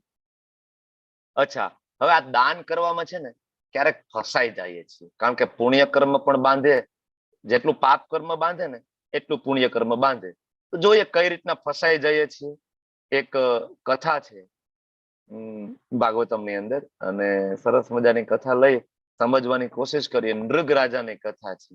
તો રાજા નૃગ કરીને ખૂબ જ દાનવીર, તમે જે કહો છો ને માનવ સેવા કરવી જોઈએ, એવા એ રાજા માનવોની ખૂબ સેવા કરે, બ્રાહ્મણોની ખૂબ સેવા કરે, બરાબર. હવે એ બ્રાહ્મણોની સેવા કેવી કરે કે રોજ સવારમાં ઉઠવાનું ને 1 લાખ ગાયોનું દાન કરવાનું. કેવી ગાયો હોય? તો કે માથે સોનાના શિંગડા મઢેલા હોય, એની ગાયના જે પગની ખરી ચાંદીની મઢેલી હોય, રેશમી વસ્ત્રો અને કેટલા બધા ઘરેણા પહેરાવેલા હોય ગાયને. તમે જો અહીંયા ગાય છે તો એના જો ગળામાં છે. તો આવી ગાયોનું દાન કરવું. રોજે નિત્યક્રમ, સવારમાં ઉઠે દાન કરે, નિત્યક્રમ. અને એકચ્યુઅલી આ દાનની પાછળ શું હતું ખબર છે? થોડીક એવી ઈચ્છા હતી કે હું દાન કરું છું. એક તો હું ની ભાવના હતી, એક ત્યાં ફસાઈ ગયા. અને બીજું, દાન કરવા પાછળ એક ભાવના હતી કે આ જન્મમાં તો હું રાજા છું, પણ આવતો જન્મ પણ મારો સુધરી જાય, બરાબર. આવતા જન્મમાં પણ હું ગરીબ ના થઉં, આવતા જન્મમાં પણ હું રાજા બનું. એમ આપણે બધા પણ જયારે માનવ સેવા કરીએ છીએ ને, તો આપણી અંદર એક ખબર હોય કે ના હોય, એક સુસુપ્ત ઈચ્છા છે. શું? તો કે મને પુણ્ય કર્મનું ફળ મળે, જેથી મારું બધું જે અત્યારે ચાલે છે ને એ બરાબર ચાલે. મારો બિઝનેસ બરાબર ચાલે, મારી હેલ્થ સારી રહે, મારા બાળકની હેલ્થ સારી રહે, મારું બાળક મોટો થઈને એ સ્ટેબલ થઈ જાય ધંધામાં, બિઝનેસમાં. આ કામના સુષુપ્ત છે જ. સ્વીકારો કે ના સ્વીકારો, આ કામના છે આપણા બધામાં જયારે આપણે દાન કરવા બેસીએ છીએ ને ત્યારે. અને બીજી એક કામના શું છે ખબર છે? યશ પ્રાપ્ત કરવાની. હું દાન કરું છું. આપણે કોરોના કાળમાં જોયું કે નહીં, 1.5 રૂપિયાનું માસ્ક નું દાન કરતા હોય ને, સેલ્ફી લઈને ફોટા મૂકતા હતા કેટલાય માણસો, જોયા છે ને, બરાબર. પાછું એનું સ્ટોરી શેર કરે કે આજે અમે માસ્ક નું દાન કર્યું, 5 ફોટા મૂક્યા હોય, 1.5 કિલો દાળ દીધી હોય, મગની દાળ, કિલો ચોખા દીધા હોય, જબલું ભરીને દીધું હોય 2 કિલોનું, બરાબર. ફોટો મૂક્યો હોય, સામે વાળા પરિવારને આખો ઉભો રાખ્યો હોય, આ ભાઈ ઉભા હોય મોટા દાનવીર કર્ણ થઈને, જોયું છે ને. તો આ જે દાન કરવાની પદ્ધતિ છે ને એ બાંધે છે આપણને, અને ફરીથી આયના લઈ આવશે જન્મ મૃત્યુ જરા વ્યાધિના ચક્કરમાં. અને મનુષ્ય જીવનનો ઉદ્દેશ્ય શું હતો? વેદો શું કે છે મનુષ્ય જીવનનો ઉદ્દેશ્ય? અથા તો બ્રહ્મ જિજ્ઞાસા. આપણને બ્રહ્મ જિજ્ઞાસા થવી જોઈએ. બ્રહ્મ જિજ્ઞાસા એટલે શું? હું કોણ છું? હું ક્યાંથી આવ્યો છું? હું શું કામ અહીંયા ત્રિવિધ તાપને સહન કરું છું? મારો ભગવાન સાથેનો સંબંધ શું છે? એ સંબંધને કઈ રીતના એસ્ટાબ્લિશ હું કરી શકીશ? અને મારું મૂળ એડ્રેસ ક્યાં છે અને ત્યાં હું કઈ રીતના જઈ શકું? આને કહેવાય અથાતો બ્રહ્મ જિજ્ઞાસા, બરાબર. આ થવી જોઈએ, આ મૂળ ઉદ્દેશ્ય. પણ સ્વાર્થ પ્રેરિત દાનમાં મૂળ ઉદ્દેશ્ય ક્યાંય સાઈડમાં રહી ગયો. જન્મ મૃત્યુ જરા વેદીમાં પાછા ફસાઈ ગયા. નૃગ રાજાએ દાન કરી, રોજે લાખો ગાયોનું દાન કરે. એક દિવસ એવું થાય કે બ્રાહ્મણને ગાય તો દાન કરે છે, પણ એ ગાય છે ને રાત્રે પાછી આવતી રહે છે જે રાજાના ગૌશાળામાં. પ્રશ્ન છેલ્લે લઈ લઈશું, આજે બહુ ટાઈમ ગયો છે, 7 જ મિનિટ છે, મારે બહુ બધા શ્લોક કવર કરવાના છે હજી. ઓકે, તો જેને પણ પ્રશ્ન છે એ પ્લીઝ ધૈર્ય બનાવી રાખો, આપણે છેલ્લે ચર્ચાઓ કરીશું. બધા જ પ્રશ્નના સમાધાન હું કરીશ તમને. તો ગાય પાછી આવી જાય છે ગૌશાળામાં. હવે ઓલા બ્રાહ્મણને ખબર પડે છે કે મારી ગાય જતી રહી છે. પૂછતો જાય છે કે તમે મારી ગાય જોઈ છે? તો કે હા. એમ કરીને રાજા પાસે જાય છે, પણ સવાર પડી જાય છે અને રાજાનો નિત્યક્રમ ફરીથી ગાયનું દાન કરવાનું. હવે ઓલાને ગાયનું દાન કરી દીધેલી ગાય બીજા બ્રાહ્મણને દાન દેવાઈ જાય છે. અને ઓલો બ્રાહ્મણ આવે છે જેની ગાય ફરીથી પાછી આવી ગઈ, બીજા બ્રાહ્મણને આપે. બે બ્રાહ્મણ સામે સામે સવારમાં, બરાબર. અને રાજાને ખબર પડે છે કે આ તો બહુ મોટી ભૂલ છે. બ્રાહ્મણને દીધેલું દાન પાછું લેવું એ બહુ જ મોટી ભૂલ છે, બહુ જ મોટી ભૂલ છે, બહુ મોટું પાપ કીધું છે શાસ્ત્રમાં. અને આ નૃગ રાજા તો જ્ઞાની હતા, એને ખબર હતી કે ફસાઈ ગયા, બરાબર. અને આ ચિંતામાં એક દિવસ એનું શરીર છૂટી જાય છે. શરીર છૂટે એટલે યમરાજની સામે ઉભા રહી જાય, ચિત્રગુપ્ત ચોપડો ખોલીને બેસી જાય. તમારા આ પુણ્યકર્મ, આ પુણ્યકર્મ, આ પુણ્યકર્મ, સ્વર્ગના સુખો ભોગવવાના છે તમારે. પણ ક્વેશ્ચન માર્ક આવીને ઉભો રહી જાય. પણ આ જયારે પણ બોલે છે ને યમરાજજી, ત્યારે નૃગ રાજાને ખબર પડી જાય છે કે ઓલી એક ભૂલ થઈ ગઈ ને, બ્રાહ્મણને દીધેલું દાન પાછું આવી ગયું. જો તમને એમ થાય કે આ તો ભૂલમાં થયેલું હતું, પણ કર્મનો સિદ્ધાંત એવો છે કે ભૂલમાં થયેલું પાપનું ફળ પણ ભોગવવું પડે છે. અગ્નિનો સ્વભાવ દજાડવું. તમે અગ્નિમાં આંગળી નાખો તો દાજો કે નહીં? રાઈટ, બરાબર. નાનું બાળક એમ કે ના ના મને ખબર નહોતી અગ્નિ દજાડે, તો એ નાનું બાળક હાથ નાખશે તો દાજે કે નહીં? દાજે ને. આપણા ભારત દેશનું સંવિધાન છે, ચોરી કરવો એ ગુનો છે, બરાબર. દારૂની હેરફેર કરવી એ ગુનો છે. હવે ધારો કે કોઈ 15-16 વર્ષનો છોકરો છે, ભારતનું બંધારણ જાણતો નથી, કાયદા જાણતો નથી, અને દારૂનો ટ્રક ભરીને ગુજરાતમાં આટા મારે છે, પોલીસ વાળા એને પકડે છે, તો સજા કરશે કે નહીં? કે બાળક એ 16 વર્ષનો છોકરો એમ કહેશે કે ના ના મને સાહેબ ખબર નહોતી, હો આવો કાયદો છે, મને માફ કરી દો, ચાલશે? નહીં ને. સેમ કર્મનો સિદ્ધાંત એવો છે કે પાપ જાણતા થાય કે અજાણતા, બંધારણ એટલે કે કર્મનો સિદ્ધાંત એટલે કે માયાદેવી છોડશે નહીં. એવી રીતના નૃગ રાજાને પણ છોડ્યા નહીં. તો યમરાજ કહે છે તમારાથી જે ભૂલ થઈ ને એનું તમારે ફળ ભોગવવું પડશે. શું? તો કે તમારે ગરોળી બનવું પડશે. વિચાર કરો કે આટલું બધું દાન કર્યું, ફાયદો શું થયો અલ્ટિમેટલી? રોજ બ્રાહ્મણોને દાન થયું, બરાબર. હીરા મોતી જડેલી ગાયો દીધી, છેલ્લે શું થયું? તો કે ગરોળી બન્યા. કેટલા વર્ષો સુધી ગરોળી બને છે ખબર છે તમને? કેટલા વર્ષો? તો કે નૃગ રાજા છે, આપણે ઈશ્વાકુ રાજાની વાત થઈ હતી, રામચંદ્રજીના પૂર્વજ, એની સાથેના છે આ. રામચંદ્રજીના પૂર્વજની સાથેના નૃગ રાજા છે. તો રામચંદ્રજી, તમે રામાયણ વાંચો, રામાયણનો ઉત્તરકાંડ વાંચો, ત્યારે રામચંદ્રજી જયારે ઋષિ મુનિઓ સાથે ચર્ચા કરે છે ને, ત્યારે રામચંદ્રજી ત્યારે આ નૃગ રાજા વાળી ઘટના રામચંદ્રજી પણ રામાયણમાં શું કે છે, બરાબર. કે એક નૃગ નામનો રાજા હતો, ગરોળી બની ગયો છે, અને હું કૃષ્ણ તરીકે આવીશ ને ત્યારે મારો એનો ઉદ્ધાર કરવાનો છે. વિચાર કરો કેટલા વર્ષે ગરોળી બનેલો. ઈશ્વાકુ રાજાથી લઈને છેક દ્વાપર યુગમાં કૃષ્ણ આવ્યા ત્યારે ભગવાન એનો ઉદ્ધાર કર્યો. નાની એવી ભૂલની સજા કેટલી મોટી, યમરાજનો કાયદો કેટલો અઘરો, બરાબર. તો ગરોળી બની ગયા.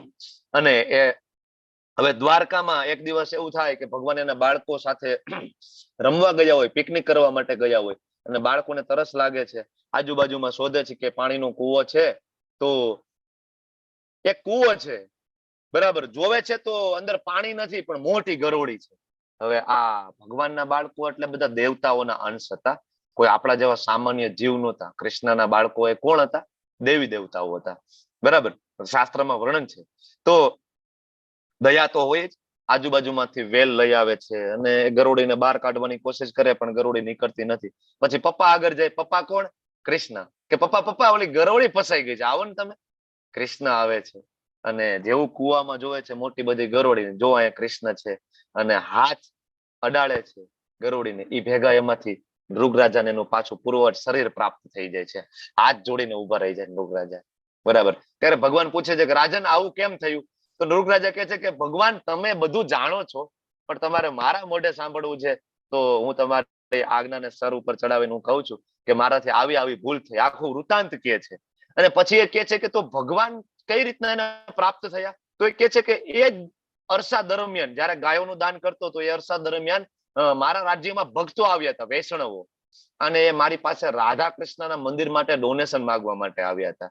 અને બીજું તો કે ભાગવતમની પ્રતો એને જોઈતી હતી.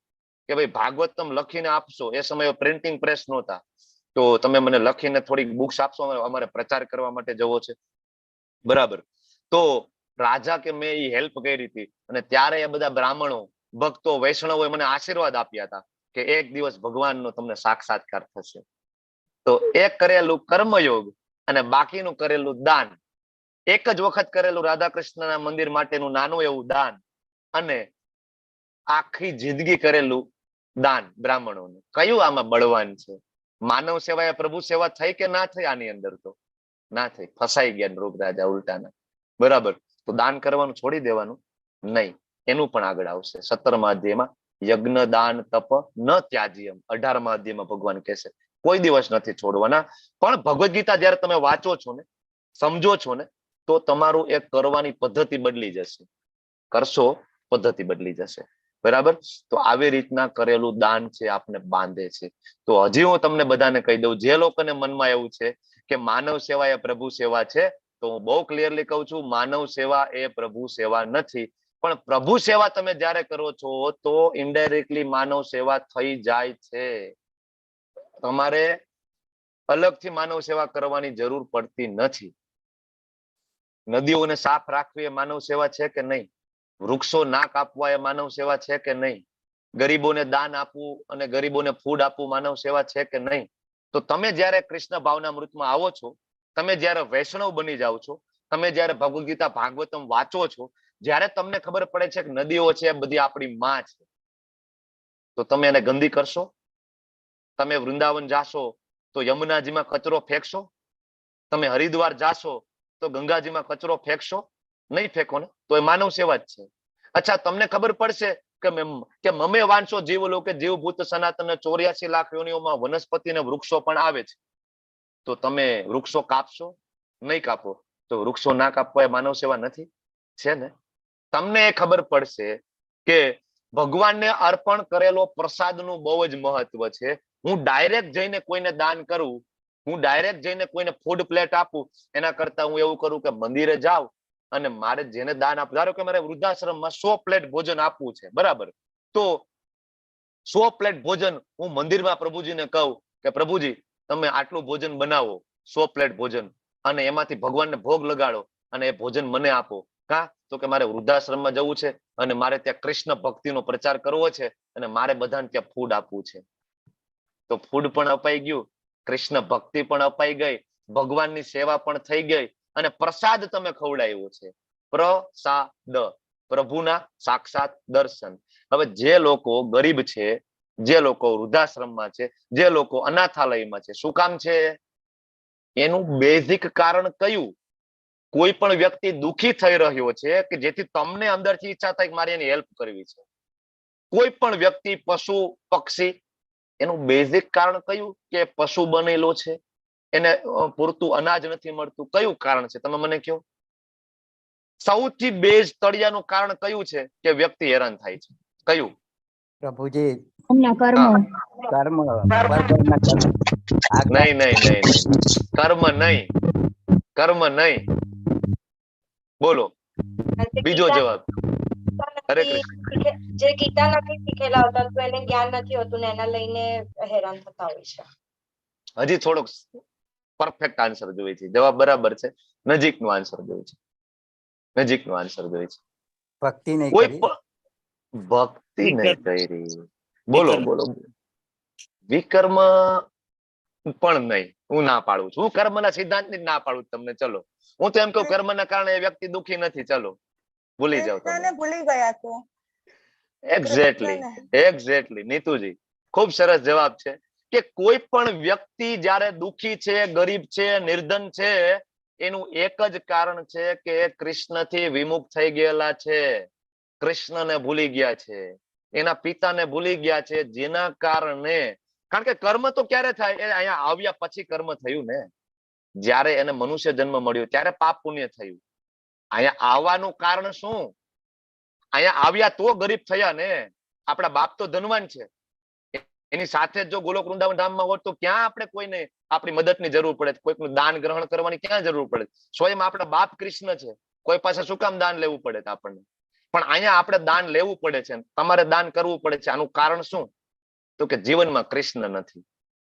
જ્યારે તમે તમારા પપ્પાને ઓળખતા બંધ થઈ ગયા ત્યારથી આ દુઃખ ચાલુ થયા છે. તો તમે જ્યારે એને કૃષ્ણ આપી દો છો પાછા, આ સૌથી મોટું દાન છે.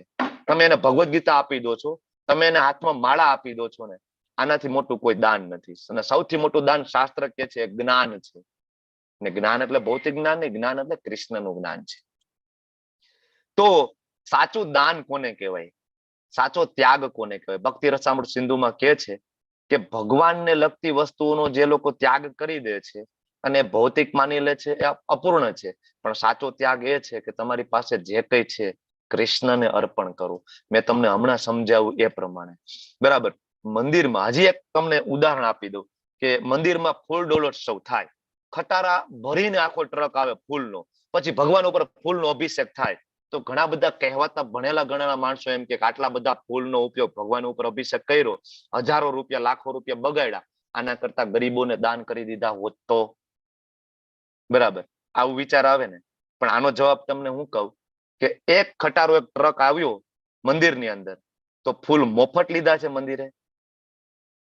પૈસા દઈને લીધા છે ખેડૂત પાસેથી. તો પૈસા ક્યાં ગયા? એ ખેડૂત પાસે ગયા. ખેડૂતને ત્યાં મજૂરો કામ કરે છે, તો એને મજૂરોને પણ એને પૈસા મળ્યા, ટ્રક વાળાને પૈસા મળ્યા, યાર્ડ વાળાને પૈસા મળ્યા. બરાબર, ત્યાંથી ટ્રાન્સપોર્ટેશન વાળાને પૈસા મળ્યા, મજૂરોએ ફૂલને લોડ કર્યા, મંદિરમાં અનલોડ કર્યા, ટ્રકમાં લોડ કર્યા, મજૂરોને પૈસા મળ્યા.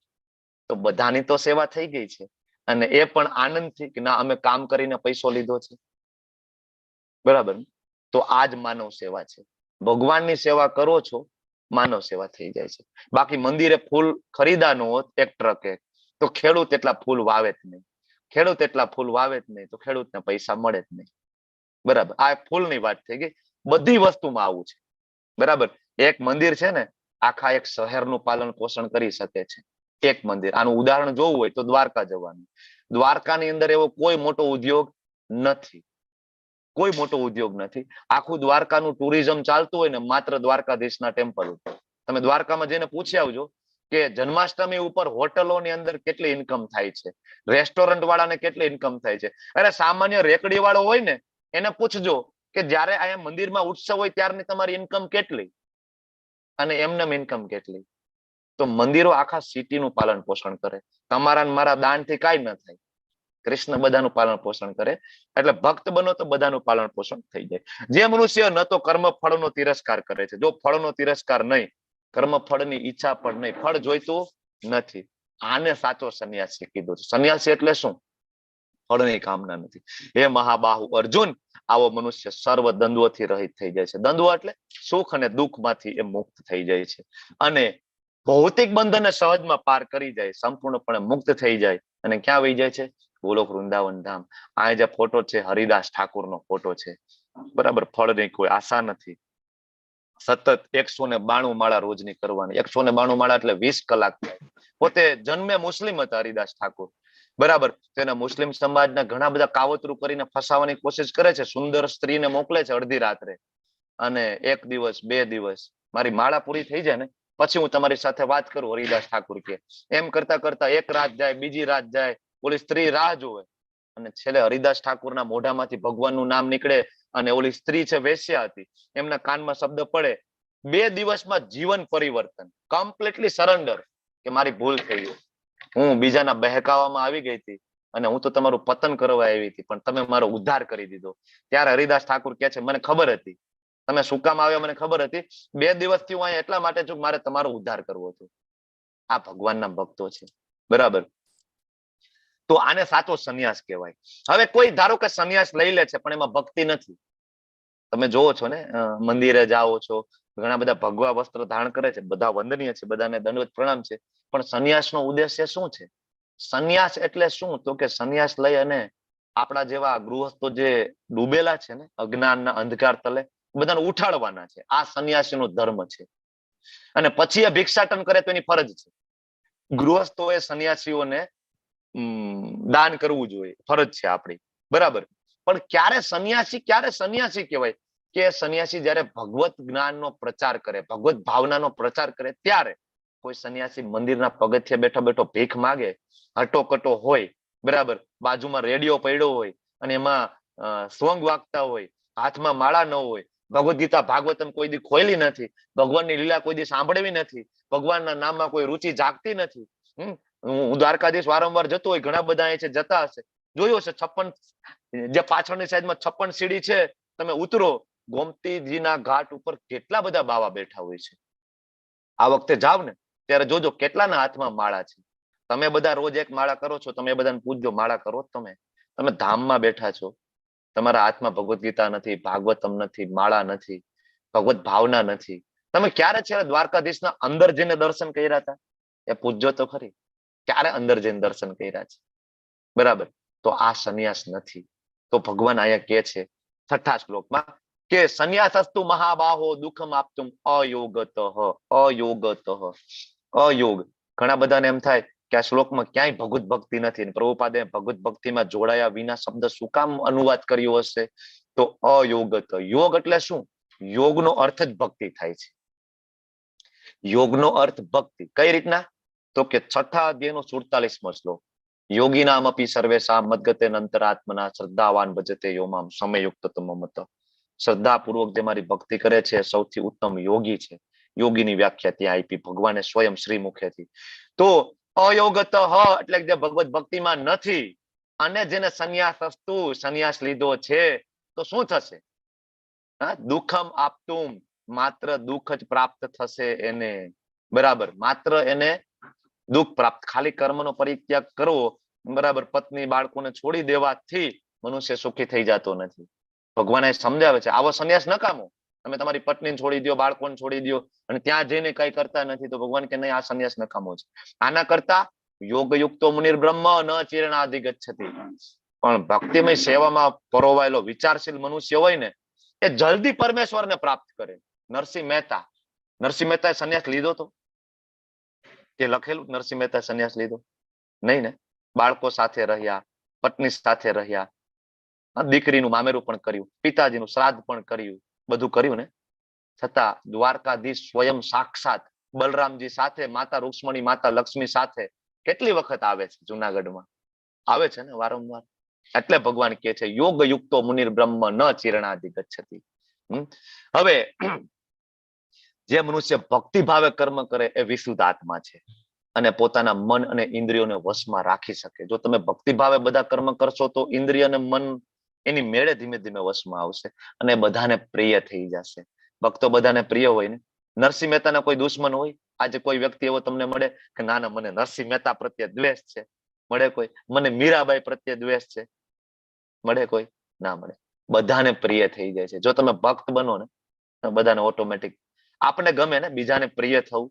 અહીંયા ભગવાન એનું સૂત્ર આપે છે, તમે કઈ રીતના બધાને પ્રિય. અરે તમે દુશ્મનોને પ્રિય થઈ જાવ, તમે ભગવત ભક્ત બનો ને, એને પણ પ્રિય થઈ જાવ. એને પણ એમ થાય કે આ વ્યક્તિ ભક્ત બની ગયો. એમ આનામાં આટલું બધું પરિવર્તન.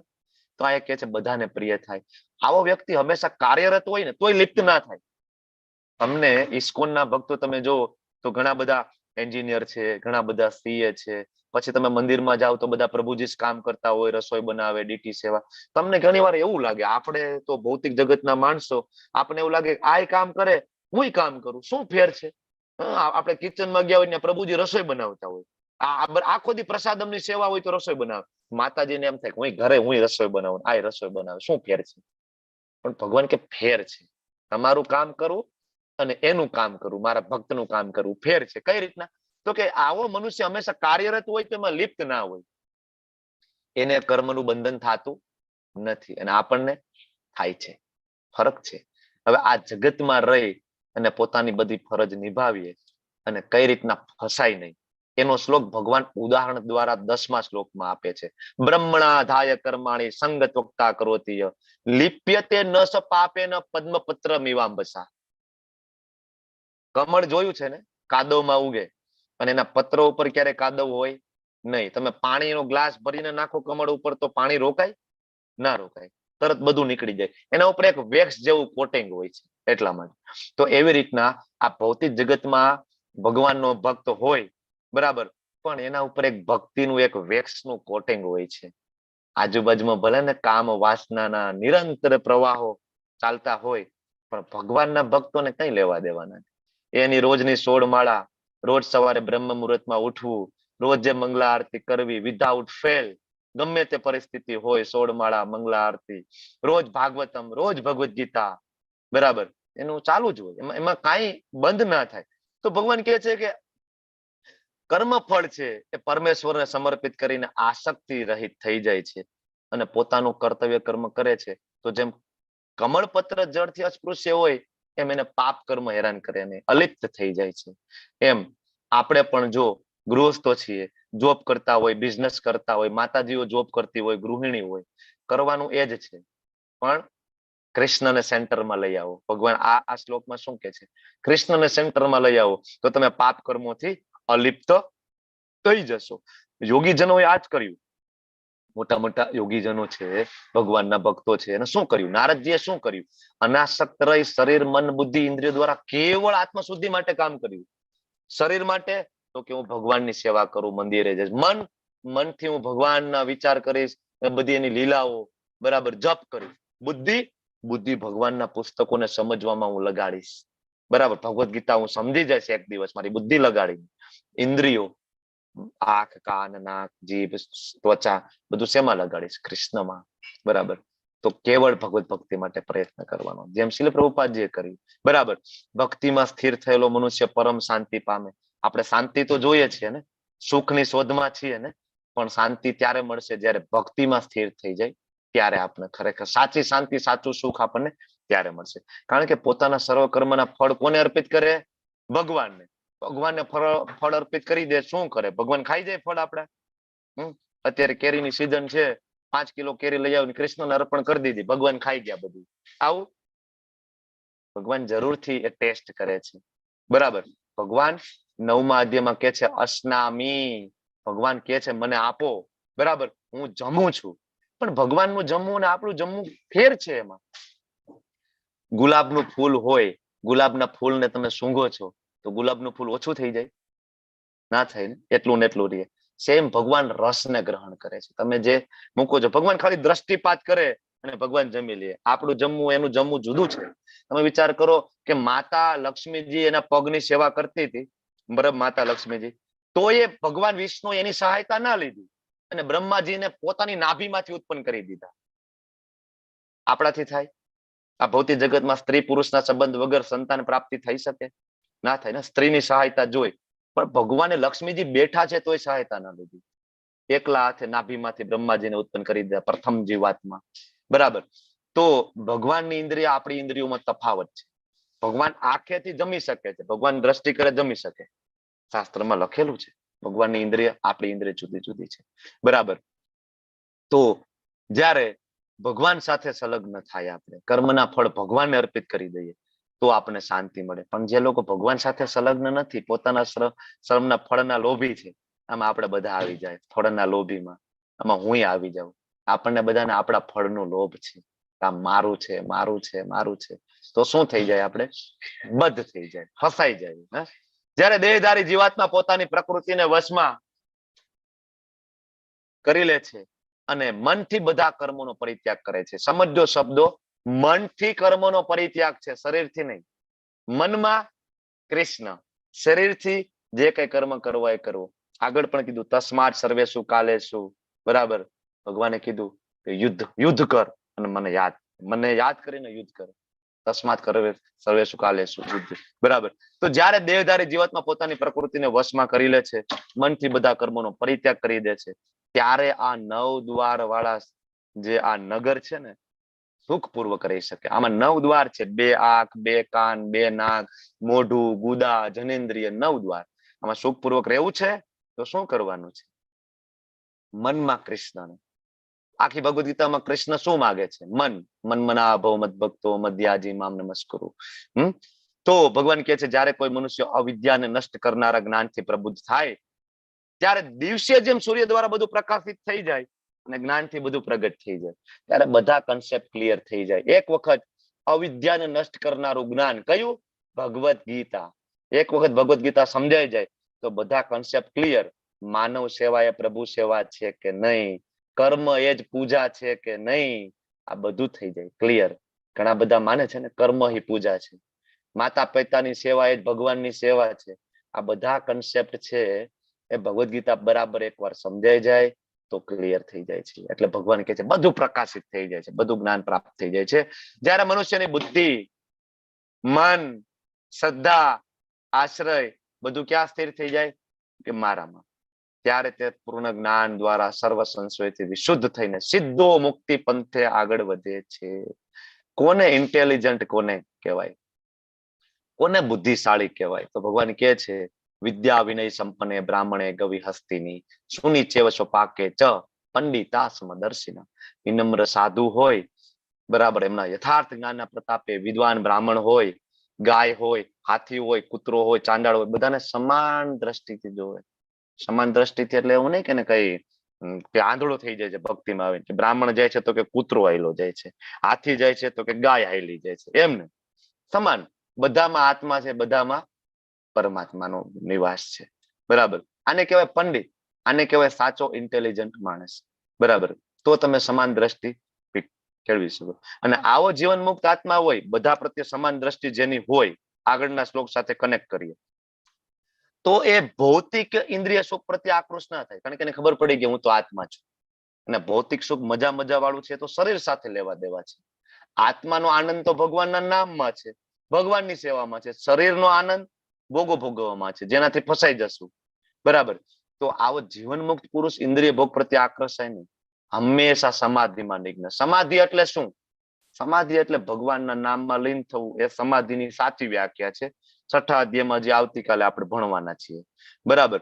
પોતાની અંદર જ આનંદનો અનુભવ કરે છે અને એ અલ્ટિમેટલી પરબ્રહ્મમાં એકાગ્ર હોવાને કારણે અનંત સુખ ભોગવે છે. બરાબર. એટલે આ વિષય આનંદ, જે વિષયો જે છે છોડવા જોઈએ. કારણ કે બુદ્ધિશાળી મનુષ્યો ક્યારેય ન તે શું રમતે બુદ્ધ, કે બુદ્ધિશાળી મનુષ્યમાં આનંદ લેતા જ નથી. કેમાં આનંદ નથી લેતા? તો કે યે હિ સંસ્પર્શજા ભોગા દુઃખ યોન વ્યવત, એમાં દુઃખ જ પ્રાપ્ત થશે. બરાબર. માછલી હોય, મફતનો પીઝાનો કટકો, ઓલો ફિશરમેન હોય, માછીમાર, આમ કરીને નાખે અને માછલીને એમ થાય મફતનો પીઝાનો કટકો હપ કરીને ખાવા જાય, ઓલો કાંટો ફસાઈ જાય ગયા કામથી. બરાબર. એવી રીતના હાથી હોય, એની કામ વાસના બહુ તીવ્ર હોય, તો શિકારી છે શું કરે? એક બાજુ હાથણીને મૂકે, વચ્ચે મોટો ખાડો કરે, ઓલી બાજુ હાથી આવતો હોય, એવો જ રસ્તો એ રાખે. બરાબર. હાથી જેવો હાથણીને જોવે, દોડતો દોડતો નજીક આવે, ખાડામાં પડી જાય. કેટલાય દિવસ ભૂખ્યો તરસ્યો રાખે અને હાથી અલ્ટિમેટલી મરી જાય. દાંત કાઢી લે, ચામડું કાઢી લે, વેચી નાખે. શું થયું? યે સંસ્પર્શજા ભોગા દુઃખ યોને. એટલે ખરેખર જે બુદ્ધિશાળી માણસો છે, સુગ્ન મનુષ્ય છે, આમાં આનંદ લેતો નથી, કારણ કે પતનનું કારણ છે. બરાબર. એટલે જો વર્તમાન શરીરનો ત્યાગ કરતા પહેલા ભગવાન હવે સમજાવે છે કે જો ભાઈ વર્તમાન શરીર, તમને મને આ શરીર પ્રાપ્ત થયું છે, આ શરીર છૂટે ને એની પેલા ભૌતિક ઇન્દ્રિયોના આવેગોને જો આપણે સહન કરી લે ને, આવેગો એટલે કામ વાસના, ક્રોધ, લોભ, મોહ, આને આપણે કંટ્રોલમાં જો લઈ લઈને તો ભગવાન કે સાચો યોગી એ જ છે અને આ જગતમાં સુખી છે અને એને ભગવત પ્રાપ્તિ થવાની છે. બરાબર. ક્યારે આપણને શાંતિ પ્રાપ્ત થાય, ક્યારે આપણે સુખી થઈ શકીએ? શાંતિની ફોર્મ્યુલા, પીસ ફોર્મ્યુલા, એટલે આ અધ્યાયનો છેલ્લો શ્લોક. ભોક્તારમ યજ્ઞ તપસા સર્વલોક મહેશ્વરમ સુરદમ સર્વભૂતાનામ જ્ઞાત્વા મામ શાંતિ મૃચ્છતિ. શાંતિ ક્યારે મળે? કે જ્યારે તમને ખબર પડે કે ભોક્તારમ યજ્ઞ તપસા કોણ છે? તો કે કૃષ્ણ છે. કૃષ્ણ. બધા જ યજ્ઞના ફળો કોણ ગ્રહણ અલ્ટિમેટલી કરે છે? તો કે કૃષ્ણ કે હું કરું છું. બધી તપસ્યાઓનો પરમ ભોગતા કોણ છે તપસ્યાઓના? બરાબર. તો ભગવાન છે. જ્યારે આપણે આ તમને મને એમ છે કે અલ્ટિમેટ એન્જોયર હું છું, ભોગતા હું છું, એટલે આપણે મારી પત્ની, મારા બાળકો, હું ભોગતા છું. આપણે ભોગતા નથી. ભોગતા કોણ છે? અલ્ટિમેટલી કૃષ્ણ છે. સર્વલોક મહેશ્વરમ. આજે મેં તમને ગોલોક ચાર્ટ ભણાવ્યો તો મેં તમને સમજાવ્યું કે મહાવિષ્ણુજીના રંધ્રમાંથી અનંત બ્રહ્માંડ નીકળે. એક બ્રહ્માંડમાં 14 લોક. તો અહીંયા ભગવાન એમ કહે છે કે સર્વલોક મહેશ્વરમ એટલે 14 લોક અને અનંત બ્રહ્માંડોમાં આવેલા બધાય લોક, આ બધાયનો ઈશ્વર હું એકલો છું. સર્વલોક મહેશ્વરમ. આપણને એમ થાય કે ઈશ્વર આ છે, ઈશ્વર ઓલા છે, ઈશ્વર તે હશે. આ દેવી હશે, આ દેવતા હશે. પણ ભગવદ્ ગીતા એક વખત જો બરાબર સમજાય ને તો જ ખબર પડે કે એક્ઝેક્ટલી ભગવાન કોણ છે, ઈશ્વર કોણ છે. સર્વલોક મહેશ્વરમ સુહૃદમ સર્વભૂતાનામ. ને ભગવાન એમ કે છે કે હું તમારો સુહૃદમ, હું તમારા હૃદયમાં રહું છું, અને તમારો સુહૃદ, તમારી હૃદયની વાતો જાણે ને, હું તમારો એવો મિત્ર છું કે તમારા પાપ કર્મો થાય, નીચલી યોની પ્રાપ્ત થાય તોય ભગવાન કે હું તમારી સાથે આવું છું, તમારો એવો મિત્ર છું, જ્યાં કોઈ ના આવે ને હું ત્યાં સાથે આવું છું. તો ભગવાન આપણા મિત્ર છે, ભગવાન આપણા સ્વામી છે, અને ભગવાન જ અલ્ટિમેટ એન્જોયર છે. આ ત્રણ વસ્તુ જો આપણને ખબર પડે તો જ્ઞાત્વા મામ શાંતિ મૃચ્છતિ, તો જ આપણને ખરેખર સાચું સુખ અને શાંતિ પ્રાપ્ત થાય. કારણ કે આ જાણીએ તો આપણે ભક્તિમાં ઓતપ્રોત થઈ જઈએ, અને ભક્તિમાં ઓતપ્રોત થઈ જઈએ તો આપણે અલ્ટિમેટલી આપણા ઓરિજિનલ એડ્રેસે જતા રહીએ. ગોલોક વૃંદાવન ધામ જન્મ મૃત્યુ જરા વ્યાધિના ચક્રમાંથી છૂટી જાય. અને જન્મ મૃત્યુ જરા વ્યાધિના ચક્રમાંથી છૂટશું તો શાંતિ પ્રાપ્ત થાય. કારણ કે ભગવાનના ધામમાં આપણું શરીર ચિન્મય છે, ત્યાં જન્મ નથી, મૃત્યુ નથી, જરા ગડપણ નથી, વ્યાધિ બીમારી નથી, ચિન્મય છે, સતચિત અને આનંદ સ્વરૂપ છે. ભગવાન જેવું જ આપણને સ્વરૂપ પ્રાપ્ત થાય છે ત્યારે સાચી શાંતિ પ્રાપ્ત થાય છે. બરાબર. તો જવું છે ને ગોલોક વૃંદાવન ધામ કે નથી જવું? હજી ડાઉટ છે, કન્ફ્યુઝડ? ઓકે, તો આ સાથે આ કૃષ્ણ ભાવના યુક્ત કર્મયોગ અહીં પૂર્ણ થાય છે. તમે બધા ખૂબ શાંતિપૂર્વક મને સાંભળ્યો, તમારો બધાનો આભારી છું. વાંછા કલ્પતરુભ્યશ્ચ કૃપા સિંધુભ્ય એવ ચ પતિતાનામ પાવનેભ્યો વૈષ્ણવેભ્યો નમો નમઃ. હરે કૃષ્ણ કૃષ્ણ કૃષ્ણ હરે હરે, હરે રામ રામ રામ હરે હરે. હરે હરે હરે કૃષ્ણ પ્રભુજી.